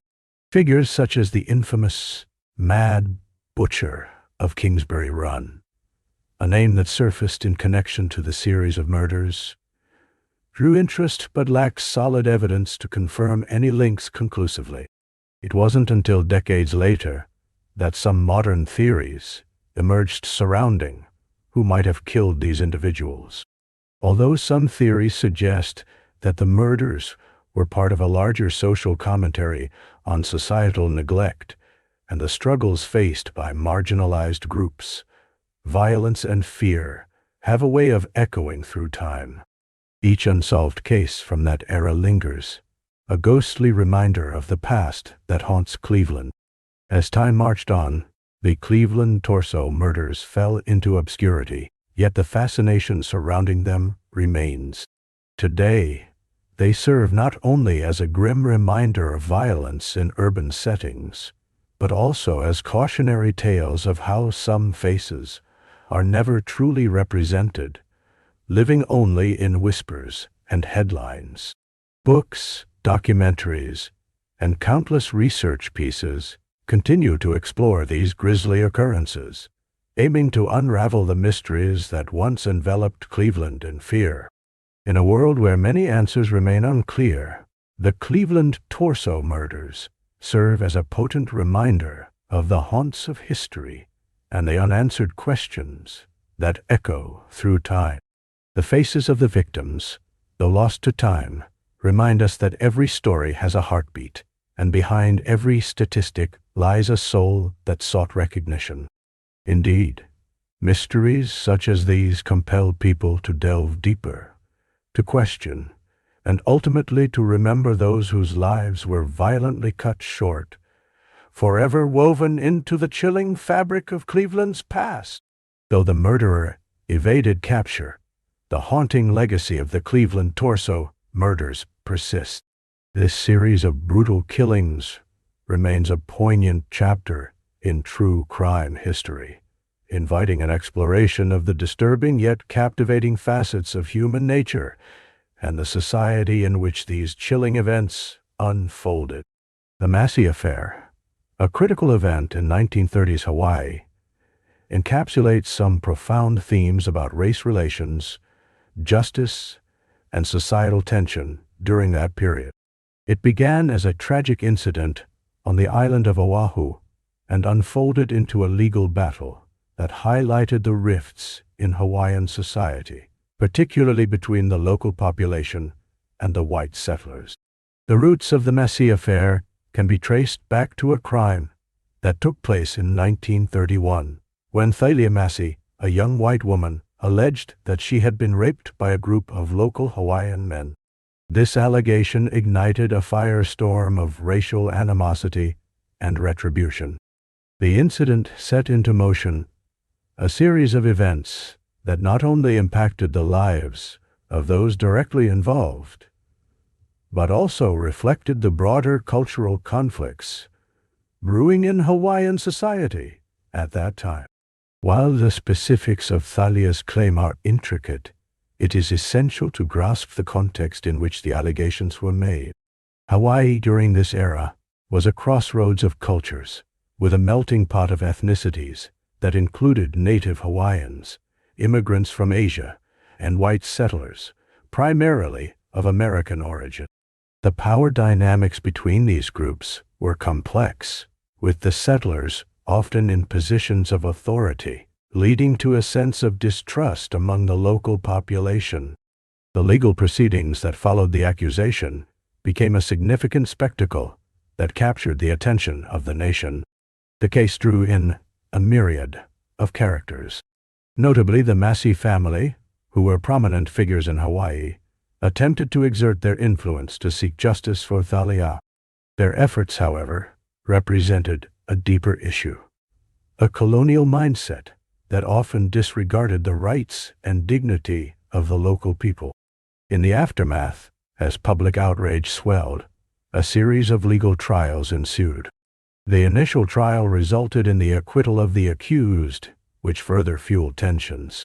Many perceived this outcome as an illustration of the biases embedded within the legal system, where the voices of local residents were frequently marginalized, and the legal protections granted to white individuals were disproportionately favorable. The Massie Affair was not just about one woman's claim. It encapsulated the broader struggle for justice faced by the marginalized communities within Hawaii. The trial and its repercussions illuminated the stark reality of racial prejudices, where local men became symbols of the unrest felt by many as they were caught in a legal battle that seemed rigged against them due to the color of their skin. The subsequent events saw the behavior of the crime escalating into vigilante justice, where members of the Massie family took matters into their own hands. Convinced of a conspiracy against them, and fueled by a sense of entitlement and righteousness, they resorted to drastic measures that resulted in further violence. Their actions not only led to more arrests and trials, but also painted a picture of the desperation that often accompanies a struggle for power and recognition in a racially charged environment. Analyzing the Massie Affair reveals how incidents rooted in personal trauma can escalate into public spectacles with far-reaching implications. The Podesta family, for instance, became infamous not only for their actions, but for how society viewed them in the context of race, privilege, and justice. As the trials continued, Hawaii found itself in a spotlight, with newspapers across the nation dissecting the unfolding events. The media frenzy surrounding the Massie Affair showcased how sensationalism can often overshadow the complexities of human experiences. Stories began to shift from the nuances of the case to portrayals that reduced individuals to mere caricatures, perpetuating stereotypes that had real consequences in people's lives. Despite the swirling tempest of emotions and opinions surrounding the Massie Affair, some voices began to emerge advocating for a more thorough understanding of the events that transpired. These voices called for a dialogue about race relations and urged for a recognition of the dignity of all individuals, regardless of their background. However, such calls for understanding often fell on deaf ears in an environment rife with prejudice and tension.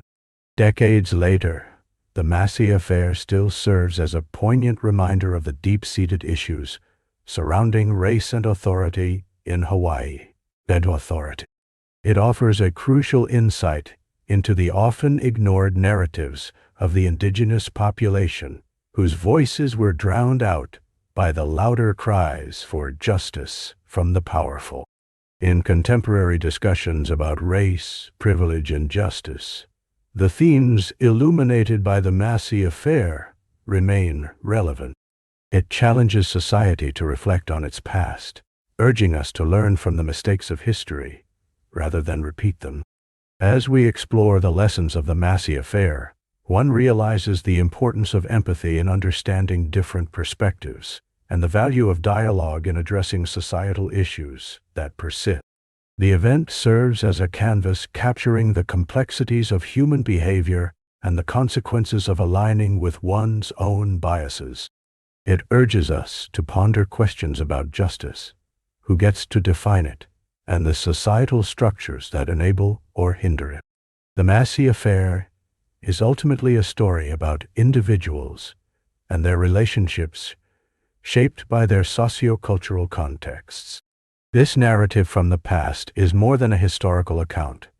It is a profound reflection of humanity's struggles with power, prejudice, and the quest for justice that resonates through the years, inspiring ongoing conversations about equality and understanding in an ever-evolving society.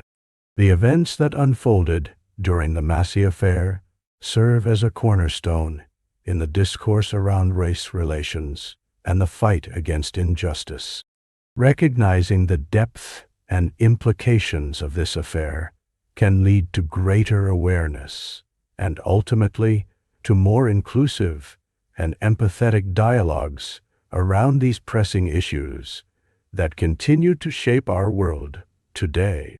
It encourages us to consider what changes have been made since those tumultuous times and what still needs to be achieved.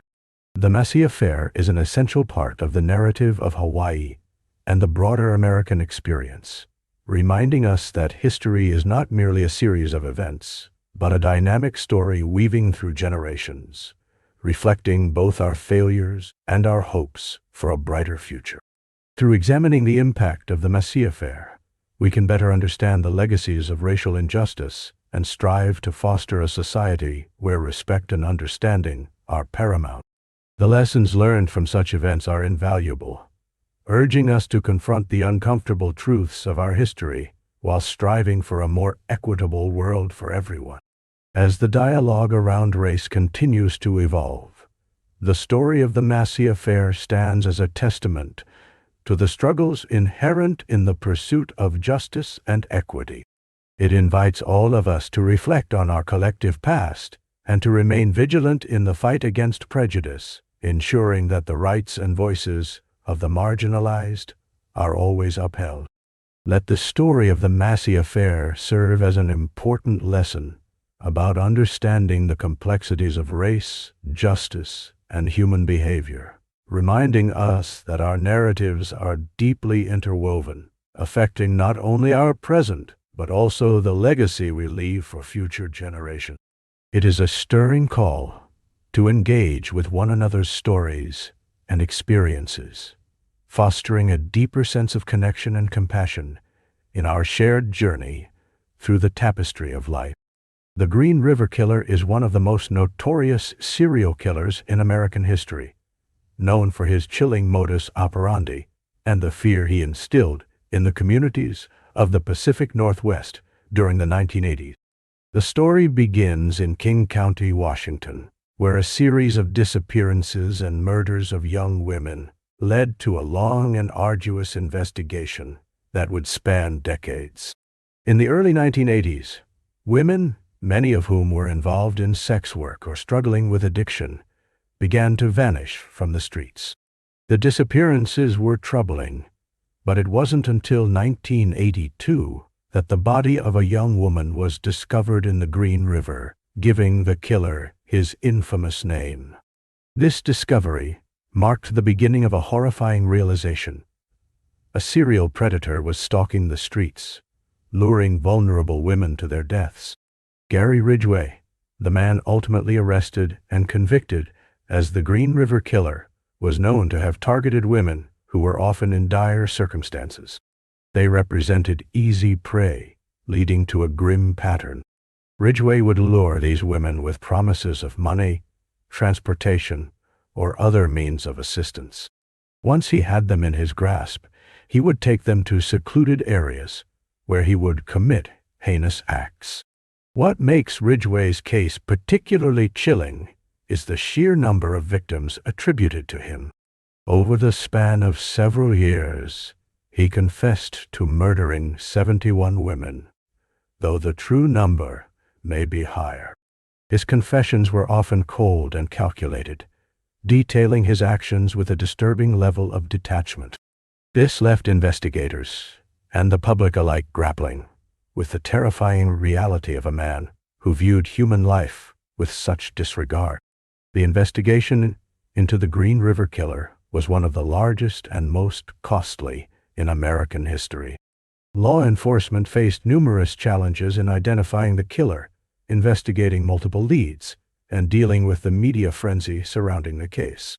As the bodies piled up, it began to take a toll, not only on the communities affected, but also on the individuals tasked with solving the murders.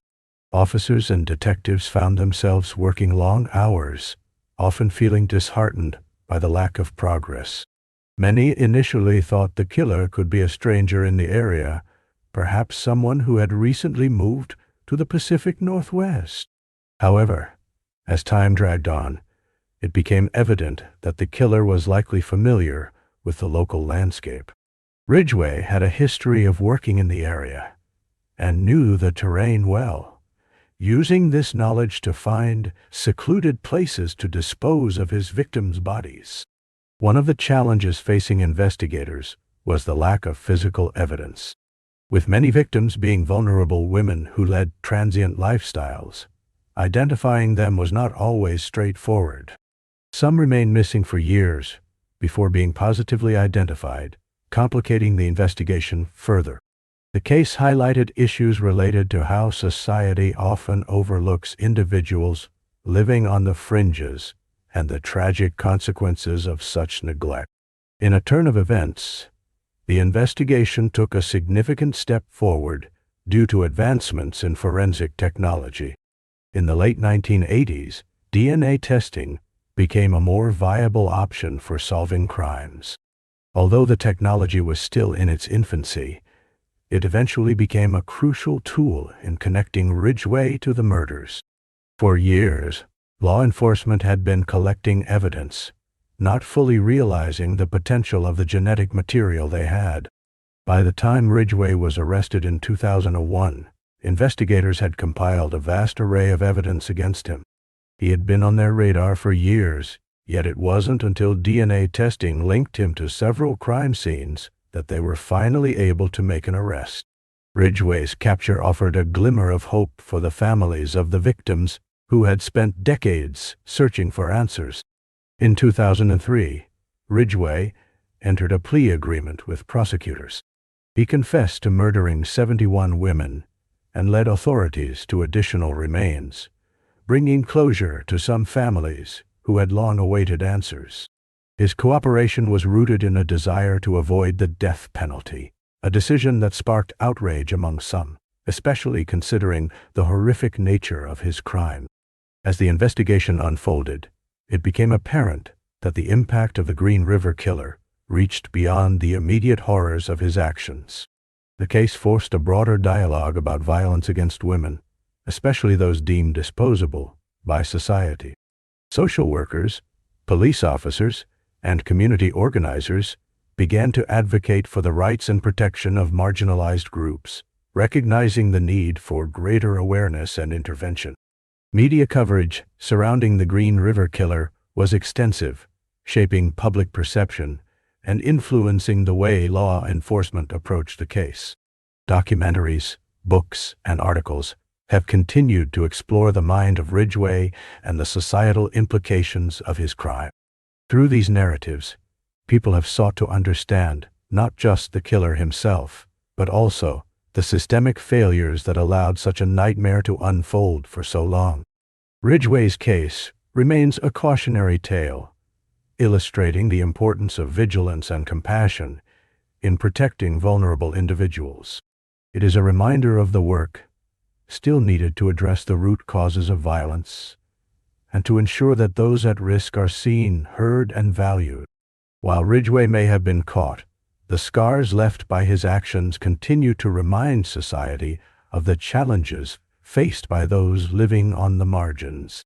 To this day, the Green River Killer case serves as a compelling example of the complexities of investigating serial murders. Law enforcement must navigate a range of issues, from the interplay of various investigative techniques to the ethical considerations involved in approaching vulnerable populations. The legacy of the case is not just one of horror, but an ongoing challenge to ensure that the tragedies of the past do not continue to eclipse the lives of those who are often forgotten. As society progresses, the lessons learned from the Green River Killer investigation emphasize the necessity of empathy and understanding. It urges us to take responsibility for the safety of all members within our communities. By acknowledging the vulnerability of certain groups and addressing the social conditions that contribute to violence, we can work towards a future where such tragedies are less likely to occur. The story of the Green River Killer is one of darkness juxtaposed with strength. The strength of families and communities in the face of adversity. Ultimately, it speaks to our collective responsibility to foster an environment where compassion and vigilance prevail over disregard and violence. Through remembrance, we honor the victims and reaffirm our commitment to change, ensuring that their stories are not lost to history, but rather serve as a foundation for a more just society. The Girl Scout murders refer to a deeply troubling incident that took place in June of 1977 at Camp Scott, a Girl Scout camp located near Locust Grove in Oklahoma. The summer camp was a place of excitement and adventure for young girls, providing them with opportunities for friendship, outdoor activities, and personal growth. Unfortunately, the joy and promise of that summer turned into a nightmare when 3 young girls were brutally murdered. Their names were Lori Lee Farmer, age 8, Michelle Goose, age 9, and Doris Milner, age 10. This tragedy not only devastated their families and friends, but also sent shockwaves throughout the community and the nation. On the night of June 12, 1977, the girls had just started their camping experience at Camp Scott. They were excited about the activities and the chance to be away from home, bonding with fellow campers. However, this particular night would change everything. The girls were reported missing the next morning, leading to a frantic search that ultimately led to the heartbreaking discovery of their bodies in a nearby area of the camp. The young girls were found in a secluded spot, and the circumstances surrounding their deaths were horrifying. The investigation that followed captured the attention of not only Oklahoma, but the entire country. The local authorities worked diligently to piece together what had happened during that tragic night. Evidence began to emerge, and the case quickly turned into a complex puzzle. Many people speculated about who could have committed such a heinous crime. Theories abounded, and many individuals found themselves drawn into the mystery. As is often the case with unsolved murders, the lack of resolution left a lingering sense of unease in the community. Camp Scott, once a place of joy and learning, was now shrouded in an atmosphere of fear and uncertainty. Parents worried about the safety of their children, and the national media began to focus increasingly on the case, amplifying the sense of urgency to find answers. Throughout the investigation, 2 local residents, Jean and Mary, would emerge as key individuals in the eyes of the public, both as suspects and, later, as potential witnesses. They were familiar with the area and had a history of criminal behavior, leading many to believe they could be behind the murders. However, as investigations continued, it became clear that the evidence against them was circumstantial at best. The lack of solid leads created frustration for both law enforcement and the families seeking justice. Media coverage continued to spread stories about the case, which further polarized opinions in the community. Some believed justice would be served, while others feared it would be lost in the complexities of the legal system. The story of the Girl Scout murders became a cautionary tale about the fragility of safety and trust, especially for children in seemingly secure environments. Over the years, a number of suspects were considered, but the case remained cold. Several potential leads surfaced and were investigated thoroughly, yet none led to the definitive answers that everyone yearned for.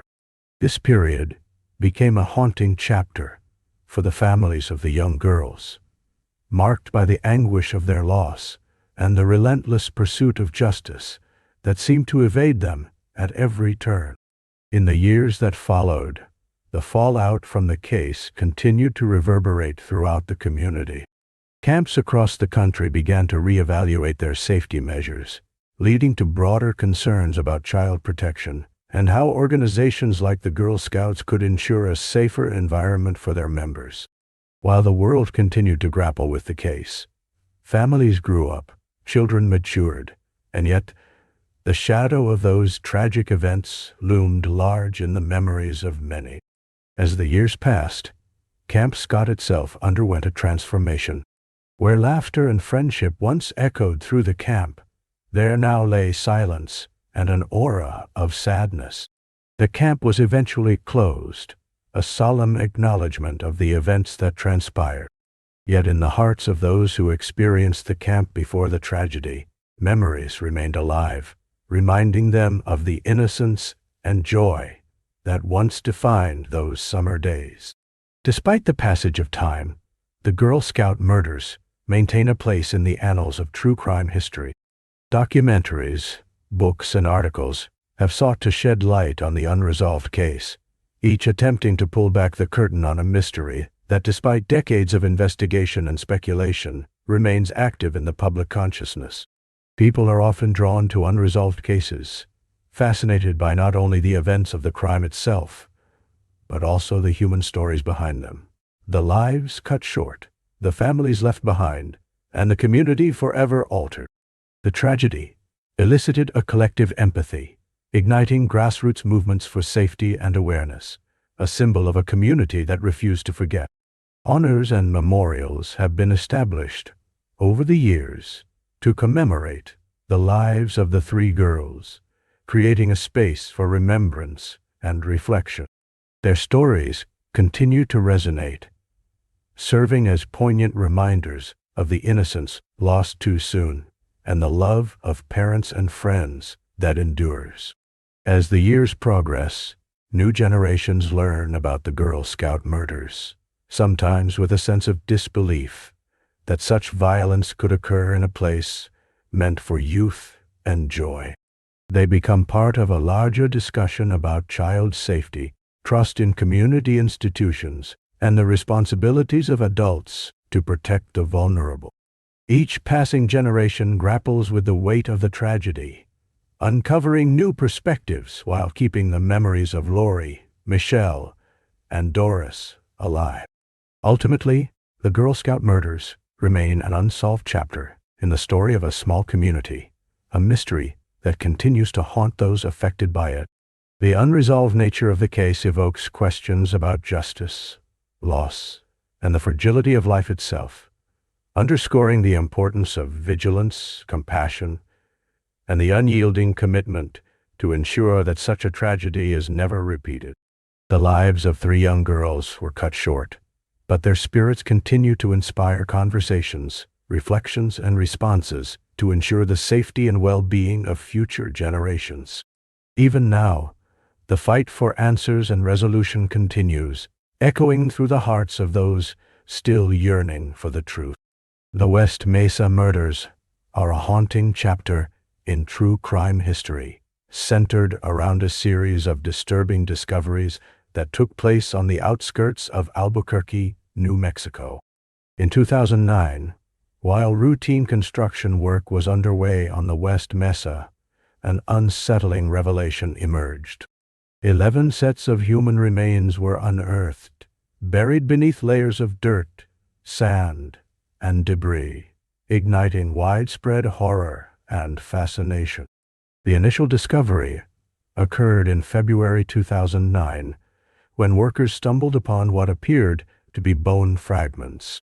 As investigators arrived on the scene, the true gravity of the situation began to unfold. What lay hidden beneath the surface was a tragic story of lives cut short, victims who had vanished from the streets of Albuquerque, and the shadow of a perpetrator still at large. The investigation soon revealed that the victims were primarily women, many of whom had been involved in high-risk lifestyles, raising complex questions about vulnerability, justice, and the societal factors contributing to their disappearances. The West Mesa is a vast area, characterized by its striking desert landscape, known for its picturesque sunsets and rugged terrain. Yet beneath its beauty lies a darker narrative. The region has long been a site of interest for law enforcement, not just because of the graves that emerged, but due to the alarming number of missing persons reports that had been filed over the years. The discovery of the remains thrust this quiet corner of New Mexico into the national spotlight. As investigators began the challenging task of identifying the remains, forensic teams worked tirelessly to analyze the skeletal evidence. DNA testing, alongside dental records, became crucial in establishing the identities of the victims. Each victim's story was pieced together like a somber puzzle, revealing a collage of personal histories marked by struggle and resilience. Among them were mothers, daughters, sisters, and friends, individuals whose lives were intertwined by tragic circumstances. One of the primary challenges faced by authorities in the wake of this discovery was dealing with the public's fear and anxiety. As word spread, the community grappled with the unsettling reality that an elusive predator was potentially lurking among them. This apprehension served to amplify the urgency of the investigation, as law enforcement agencies ramped up their efforts to uncover any leads that might shed light on the perpetrator's identity. In the years that followed, the case saw its share of developments and setbacks. Investigators pursued numerous leads, interviewing potential witnesses and persons of interest. However, the complexity of the case was compounded by the socio-economic factors at play in Albuquerque. Many of the victims were marginalized individuals, which raised concerns about how society often overlooks vulnerable populations. This aspect of the investigation prompted deeper discussions about systemic issues of crime, addiction, and the importance of supporting those at risk. While the investigation continued, the absence of arrests fueled public speculation. Community members engaged in conversations about safety, awareness, and the need for increased support systems for those facing similar vulnerabilities as the victims. Community vigils and memorials were held, honoring the lives lost and ensuring that they would not be forgotten. As the years passed, the West Mesa murders remained an open case, a chilling reminder of the work still needed to seek justice and provide closure for the families affected. The allure of the case extends beyond the grim narrative of crime. It also reflects the resilience of a community that refuses to let their stories fade from memory. Documentaries, podcasts, and articles began to spring up, further scrutinizing the details of the investigation. People around the country became engaged, captivated by the mystery and eeriness of the unclosed case. True crime enthusiasts and casual observers alike delved into the facts, discussions surrounding the case becoming a focal point for examining broader issues of crime and the importance of justice for all. Society's fascination with true crime often reflects a desire to understand the darkness that can hide within everyday life.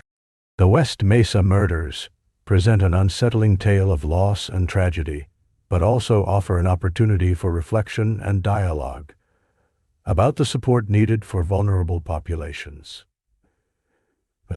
The search for justice continues, serving as a call to action for communities to come together to address the issues of missing persons, domestic violence, and systemic inequality. Amidst the layers of mystery and loss, the case endures, a testament to the countless lives affected, and a reminder of the urgent necessity for vigilance, awareness, and compassion. As new generations learn about these events, the stories of the victims remain potent, igniting discussions about the importance of safeguarding every individual within the tapestry of society. Through these narratives, we are reminded that each life tells a story worth preserving, deserving recognition and respect, even as they face the shadows of tragedy. On a serene stretch of land in Virginia, where the natural beauty of the landscape captures the attention of countless visitors, a shadowy mystery looms. The Colonial Parkway, with its picturesque drive flanked by lush greenery and the tranquil waters of the James River, is a well-known route for leisurely drives and sightseeing. Yet, beneath its enchanting facade lies a harrowing tale of unsolved murders that continues to baffle investigators decades after the fact. The Colonial Parkway spans approximately 23 miles, connecting historic Williamsburg with Yorktown and Jamestown. This scenic byway not only attracts those looking to experience the rich history of Virginia, but also serves as a tranquil haven for nature enthusiasts, families, and couples. However, between 1986 and 1989, the Parkway became the backdrop for a series of tragic events that would forever alter its reputation. The first victim of this horrifying chapter was a young couple named Kathleen Crowell and Rebecca Williams, who were found murdered in the autumn of 1986. Their bodies were discovered in their car, parked along the Parkway, with indications of a brutal attack. The scene was disturbing yet shrouded in unsettling tranquility, embodying the stark contrast of appealing surroundings and the violent crime that occurred. Investigators struggled to piece together the events leading up to their deaths, and clues remained scarce. The community, once vibrant and peaceful, felt the ripples of fear and confusion sweeping through as news of the murders spread. Their deaths raised numerous questions, drawing considerable media attention and spurring ongoing investigations. Who could have committed such horrific acts in this beautiful setting? And perhaps even more chilling, would more victims follow? Just 2 years later, in 1988, the case became even more sinister when the bodies of another couple, a promising pair of college students named Daniel Lauer and his girlfriend, were discovered at a nearby location on the Parkway. Like Crowell and Williams, they had been brutally murdered. The chilling similarities in the cases led investigators to believe that a serial offender might be responsible. The thought of a predator lurking in such an idyllic landscape haunted both investigators and the residents of the area. As the years passed, the grim legacy of the Colonial Parkway murders began to take shape. The tales surrounding the murders transformed into legend, leading to increased speculation and theories woven into the fabric of local lore. People wondered if there were connections between the victims, or if the crimes had been random acts of violence. Each theory offered tantalizing possibilities, but ultimately led back to the same unresolved questions. An enduring aspect of this mystery is the impact these cases had on the surrounding communities. Local residents felt a sudden loss of innocence in their cherished parks and picturesque drives. Families who used to flock to the Parkway for weekend picnics or romantic getaways now cast nervous glances into the thickets dotting the roadside. The rich history of the area became tainted by its dark chapters, forever changing the landscape of leisure for the locals.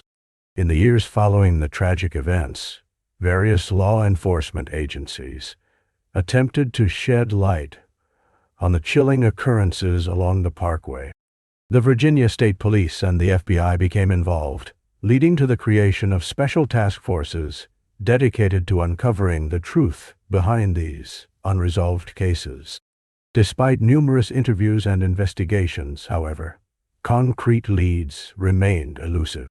The infamous murders became a cold case, illustrative of the limits of law enforcement amid the complexities of human behavior and criminal psychology. The intrigue surrounding the Parkway murders has led many true crime enthusiasts and amateur sleuths to contribute to the discourse surrounding the cases. Popular podcasts, books, and documentaries have emerged, breathing fresh life into the discussions surrounding the cold case. The intersection of community engagement and investigative efforts has galvanized individuals who wish to honor the victims' memories while also seeking justice. This persistent interest serves as a reminder of the human desire for resolution, closure, and understanding in the face of violence and loss. With time, the Colonial Parkway has become a dual symbol of beauty and darkness. Its roads are traveled by thousands each year, yet the whispers of the past echo along the tree-lined routes. As car windows glide down to embrace the fresh air and the relaxing sounds of nature, drivers unknowingly pass by haunting history, forever lingering just beneath the surface of picturesque Virginia. The stories of Kathleen, Rebecca, Daniel, and several others remain poignant reminders of the fragility of life, juxtaposed against the backdrop of history and nature's grandeur. It raises essential questions about how we reconcile beauty with the tragedies that can unfold within it. Each traveler unwittingly joins the ranks of those seeking answers, sharing an unbreakable connection with the victims who were unfairly taken and those still striving towards resolution. In contemporary times, efforts to investigate the Colonial Parkway murders have not only persisted, but evolved. Technological advancements, including DNA analysis and modern forensics, offer renewed hope in solving cold cases that once seemed insurmountable. Retired detectives and amateur investigators alike have taken it upon themselves to review old leads and evidence, applying new techniques that were unavailable at the time of the killings. Their relentless pursuit of justice embodies a testament to human resilience in the face of unanswered questions. As the years continue to roll on, the legacy of the Colonial Parkway murders transcends mere memory. It invites reflection on the nature of unresolved violence, the stories left untold, and the lives radically altered in the push for understanding. The Parkway remains a place of beauty, but a darker history reminds visitors of the fragility of life. For those who take the time to learn its secrets, the Colonial Parkway serves as a poignant reminder that even amidst the most serene landscapes, moments of darkness may dwell just beneath the surface. As you journey down this road, remember that behind every tree and curve lies a story waiting to be told. The beauty of the surroundings can hardly mask the deeper truths of our human experience, and it's essential to honor those who came before us, while also seeking to unravel complexities hidden within our shared history. The Colonial Parkway is not just a road from one point to another. It's a tapestry woven with mystery, beauty, loss, and ultimately, the persistent hope for answers. In the early days of December 2010, an eerie sense of foreboding settled over Long Island, New York. It began with a seemingly routine search for a missing person, a young woman named Shannon Gilbert. As authorities scoured the area near Gilgo Beach, they stumbled upon something far more alarming than a single missing person case. Little did they know, this would mark the beginning of a chilling investigation that would uncover the existence of a serial killer. As police extended their search, they discovered the remains of 4 other women hidden among the dunes of the barrier island. These victims, all believed to be engaged in sex work, had met tragic fates. The area itself, often frequented by tourists and families seeking sunny shorelines, transformed into a site of horror. The juxtaposition of paradise and tragedy was striking, as dark revelations slowly unfolded. The initial discovery led investigators to a desolate stretch of the Ocean Parkway. They found the bodies of women who had disappeared over a period of time, each life cut short, each story left untold. As the days turned into weeks, the authorities uncovered more human remains, with a total of approximately 10 bodies, eventually linked to the investigation. The victims included young women of varying backgrounds, all connected by their tragic circumstances. The media frenzy that followed cast a wide net of attention on Long Island as the case captured national headlines. With each new detail that emerged, the public's anxiety grew. Who could commit such horrifying acts? What had driven them to target vulnerable individuals? Answers felt perpetually out of reach. As the investigation expanded, authorities faced a complex web of challenges. The area where the bodies were found had a reputation for being a hidden landscape of danger, often cloaked in darkness. It became clear that this location would play a crucial role in piecing together the narrative of the killer. Specialized task forces were assembled as the police sought to connect the dots between the victims and their possible assailant. The search was not merely about identifying a murderer. It was about seeking justice for those whose lives had been brutally taken. The case weighed heavily on the detectives involved, as they worked tirelessly to sift through evidence and witness statements. The stakes continued to rise as the investigation turned towards the possibility that a serial killer, or even multiple killers, could be responsible for the gruesome discoveries. Profiles of potential suspects began to emerge, but matching a suspect to the killer proved challenging. Details, such as the victim's last known movements, became pivotal leads. Communities came together in a unique show of solidarity, holding vigils for the victims and their families.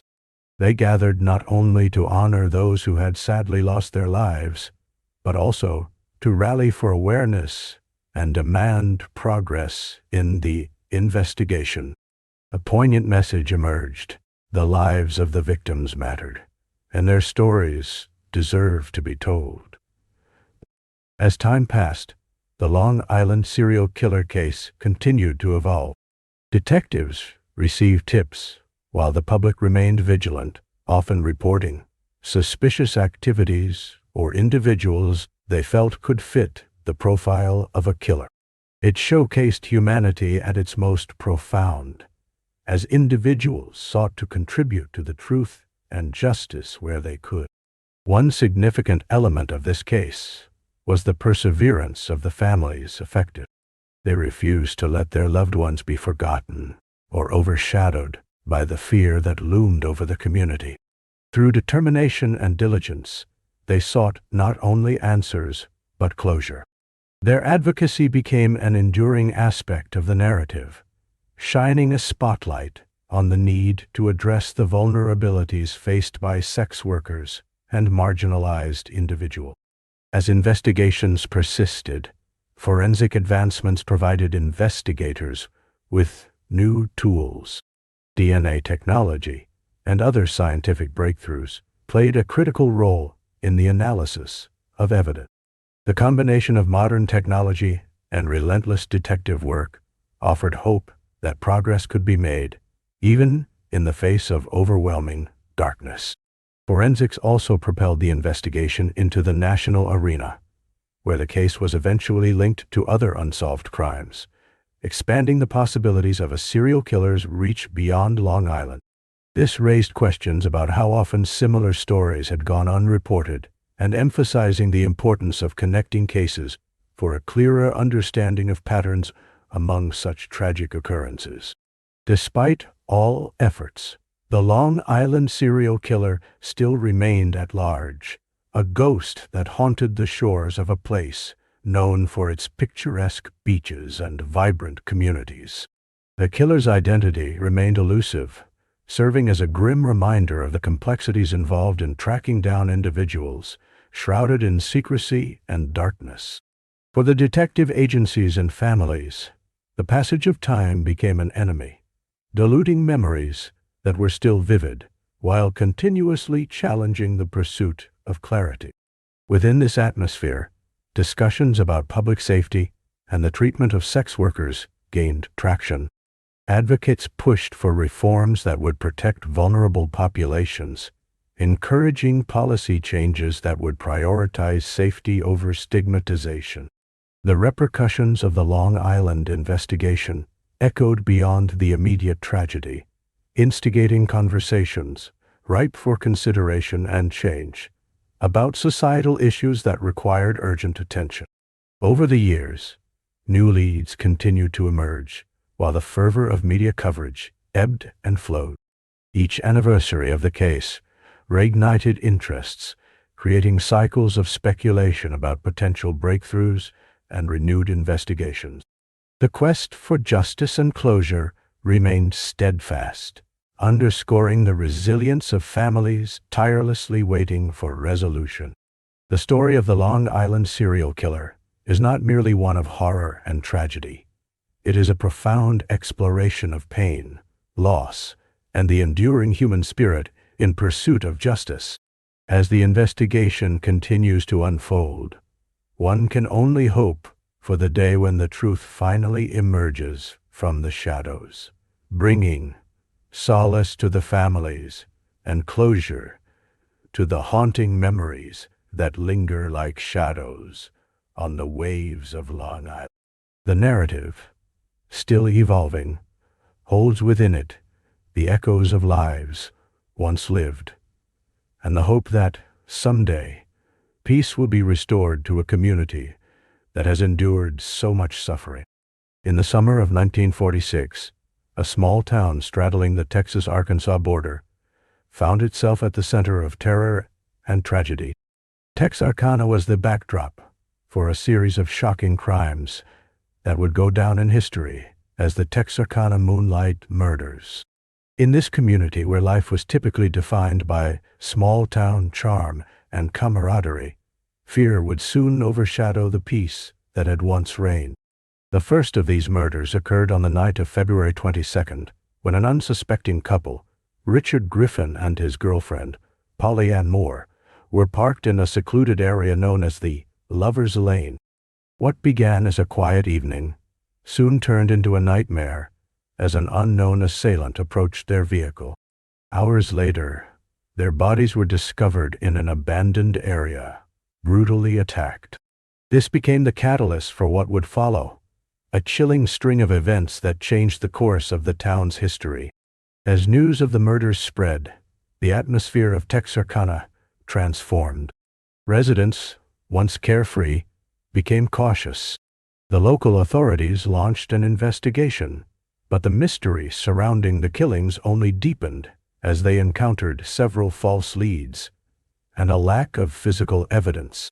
The police were baffled, and the small town, now gripped by panic, was left to wonder who or what had invaded their lives. Just weeks after the first attack, another horrifying incident occurred on the night of March 24. A young couple, Mary Jane and her boyfriend, were driving through the same area when they too became victims of an assailant. In a twist of fate, the couple managed to escape unharmed, providing the police with a detailed description of their attacker. Eyewitness accounts described a figure wearing a white mask, further intensifying the fear within the community. The phantom that haunted Texarkana was becoming the stuff of nightmares. As locals sought reassurance from law enforcement, panic surged. Families began to take precautions, closing their windows and locking their doors by dusk. Friends advised one another to avoid driving through secluded areas and to remain in well-populated settings. The very fabric of life in Texarkana was altered by the sinister fear permeating the town. The investigation into the murders intensified as police increased their patrols and began conducting interviews. Numerous townsfolk reported suspicious activity and potential sightings of the masked figure. The Texas Rangers even became involved, seeking to bring attention to the case and encourage people to come forward with any information. Local newspapers sensationalized the events, amplifying the fear with headlines that screamed of a lurking menace. As the months dragged on without any resolution, the public's fascination with the case grew. It became a part of Texarkana's identity, and the unsolved mystery found its way into conversations in diners, cafes, and living rooms across the town. The lore surrounding the Phantom Killer gave rise to tales, some grounded in truth, and others embellished through the retelling of experiences, fears, and anxieties birthed from the unsolved crimes. Adding fuel to the fire of speculation, police released a chilling sketch of the prime suspect, based on the survivor's description. It depicted a tall figure with a menacing presence. The evocation of that image became haunting, as some residents believed they might catch a glimpse of the shadowy character roaming the streets under the cover of darkness. Then came the tragic night of April 14th, the date that would seal the fate of the community. A couple, Betty Jo Booker and her friend, were out late, perhaps enjoying music or conversation, when they were brutally attacked in a similar pattern to the previous victims. The bodies were discovered close to a highly visible area, again raising questions and fears in the minds of those in Texarkana. It felt like the Phantom was taunting law enforcement, shifting its strikes but remaining ever elusive. As anxiety enveloped the town, tales of the killer began to circulate, transforming an already frightening narrative into urban legend. Stories of a supernatural presence were infused into the local lore. Some claimed that the ghost of the Phantom still roamed the streets, feeding on the fear that had been instilled in the townspeople. Others told of ominous premonitions and eerie occurrences, leaving many to believe that the specter of tragedy would always linger in Texarkana. While these murders defined an era, they also served to bring the people of the town together in unexpected ways. Neighbors who once exchanged friendly hellos began to forge deeper connections, leaning on one another amidst the growing darkness. Town halls were convened, where anxious voices mixed with the desperate desire to reclaim their sense of safety. Together, they sought solutions through support and collaboration, determined to find a way to confront the fear that bound them. In the months that followed, investigations further escalated, with police employing a variety of strategies to identify the perpetrator. Local citizens became part of the searching effort, as they turned their attention to the properties that surrounded the elevated areas where the attacks had taken place. Each night, they illuminated the dark spaces, hoping to unearth clues that might lead to a breakthrough and bring peace back to their hometown. Eventually, as the hot summer days stretched on, the murders became less frequent. Although countless theories persisted and fear lingered like a shadow, Texarkana began to heal, slowly reclaiming the vibrant life that had been stifled. People resumed their routines, but the impact of the Moonlight Murders remained indelible, forever etched in the annals of their collective memory. Even decades later, the events of 1946 would be revisited by historians and filmmakers alike, fascinated by the long-standing mystery that remained. The tales continued to resonate through the generations, like a candle flickering against the backdrop of night. The Texarkana Moonlight Murders became more than just a tragic chapter in a small town's history. They evolved into a symbol of the darkness that sometimes creeps into the fabric of life and the resilience of those who endure it. Through study and storytelling, we not only preserve the memory of those lost to tragedy, but also reflect on the ways communities come together in the face of fear. The echoes of the past, of love lost, lives disrupted, and courage born, serve as reminders of the strength found in unity. And while the shadows of the past will continue to cast their presence, they illuminate the resilience of those who remain, reminding generations to come of the importance of vigilance, community, and above all, hope. The Zodiac Killer is one of the most infamous figures in American crime history, shrouded in mystery and intrigue. Among the most fascinating aspects of this case are the cryptic ciphers that he sent to newspapers and law enforcement in the late 1960s and early 1970s.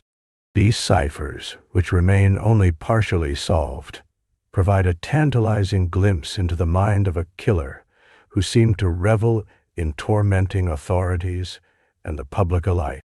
The Zodiac Killer operated in Northern California, committing a series of brutal murders that left the community paralyzed with fear.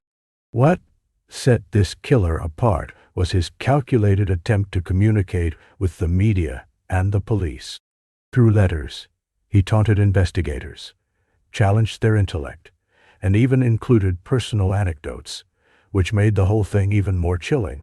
But it was the ciphers that captured the public's imagination and became a significant part of his legacy. One of the first and most famous ciphers was sent in a letter dated July 31st, 1969. This cipher became known as the Z408. It contained 408 characters arranged in a grid, which was essentially a mix of letters, numbers, and other symbols. The Zodiac Killer claimed that if the public could decode this message, they would learn more about his identity and even his motives. The media received this letter with alarm, but also with a thrilling sense of challenge.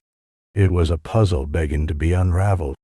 Initially, the letters fell into the hands of amateur codebreakers and professional cryptologists alike.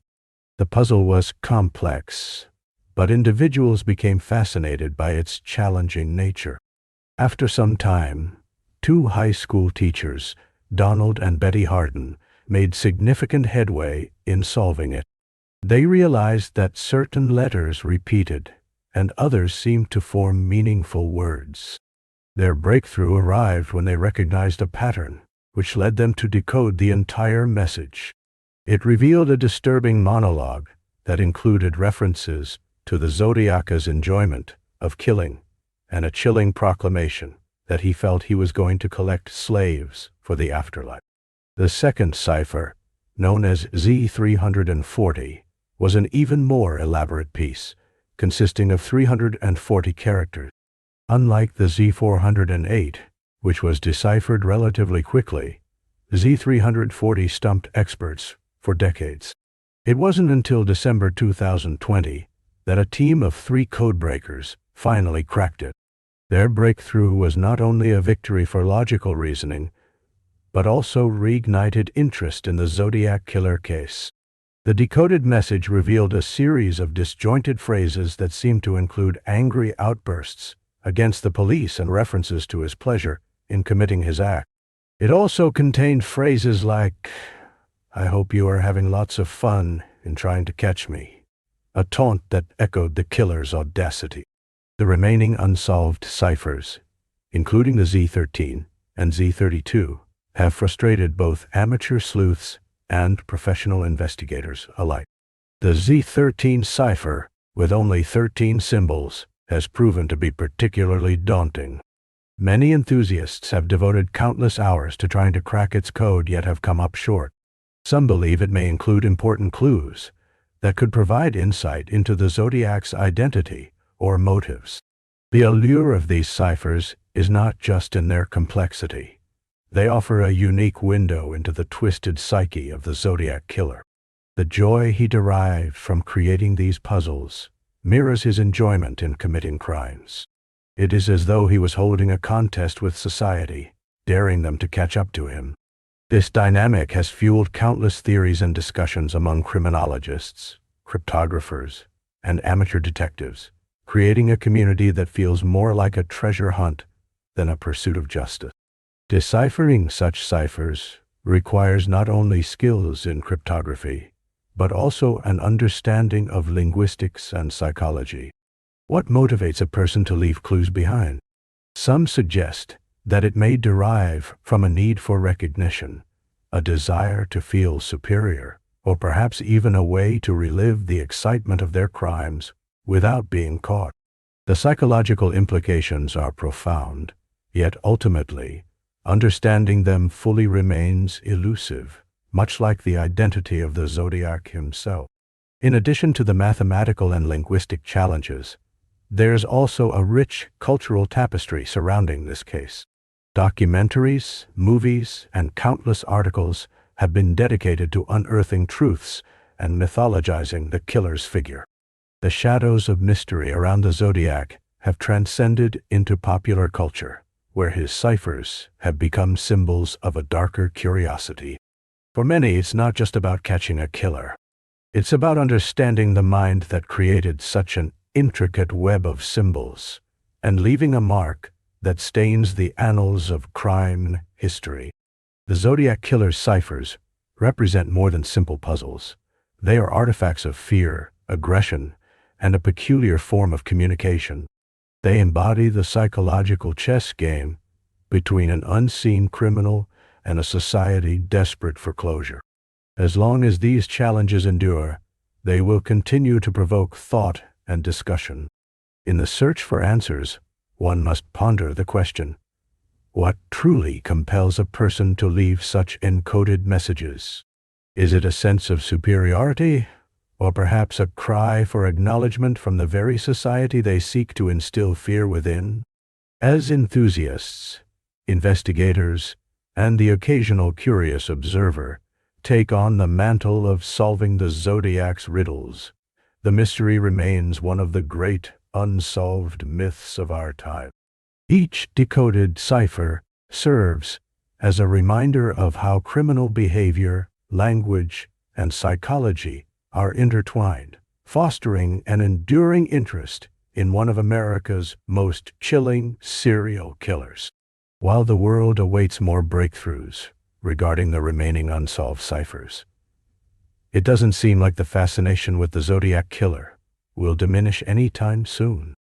The thrill of challenge, combined with the haunting shadows of the unsolved mysteries, creates an atmosphere charged with intrigue, ensuring that discussions about the Zodiac killer's codes will continue as long as humanity feels the need to solve the complex puzzles life presents.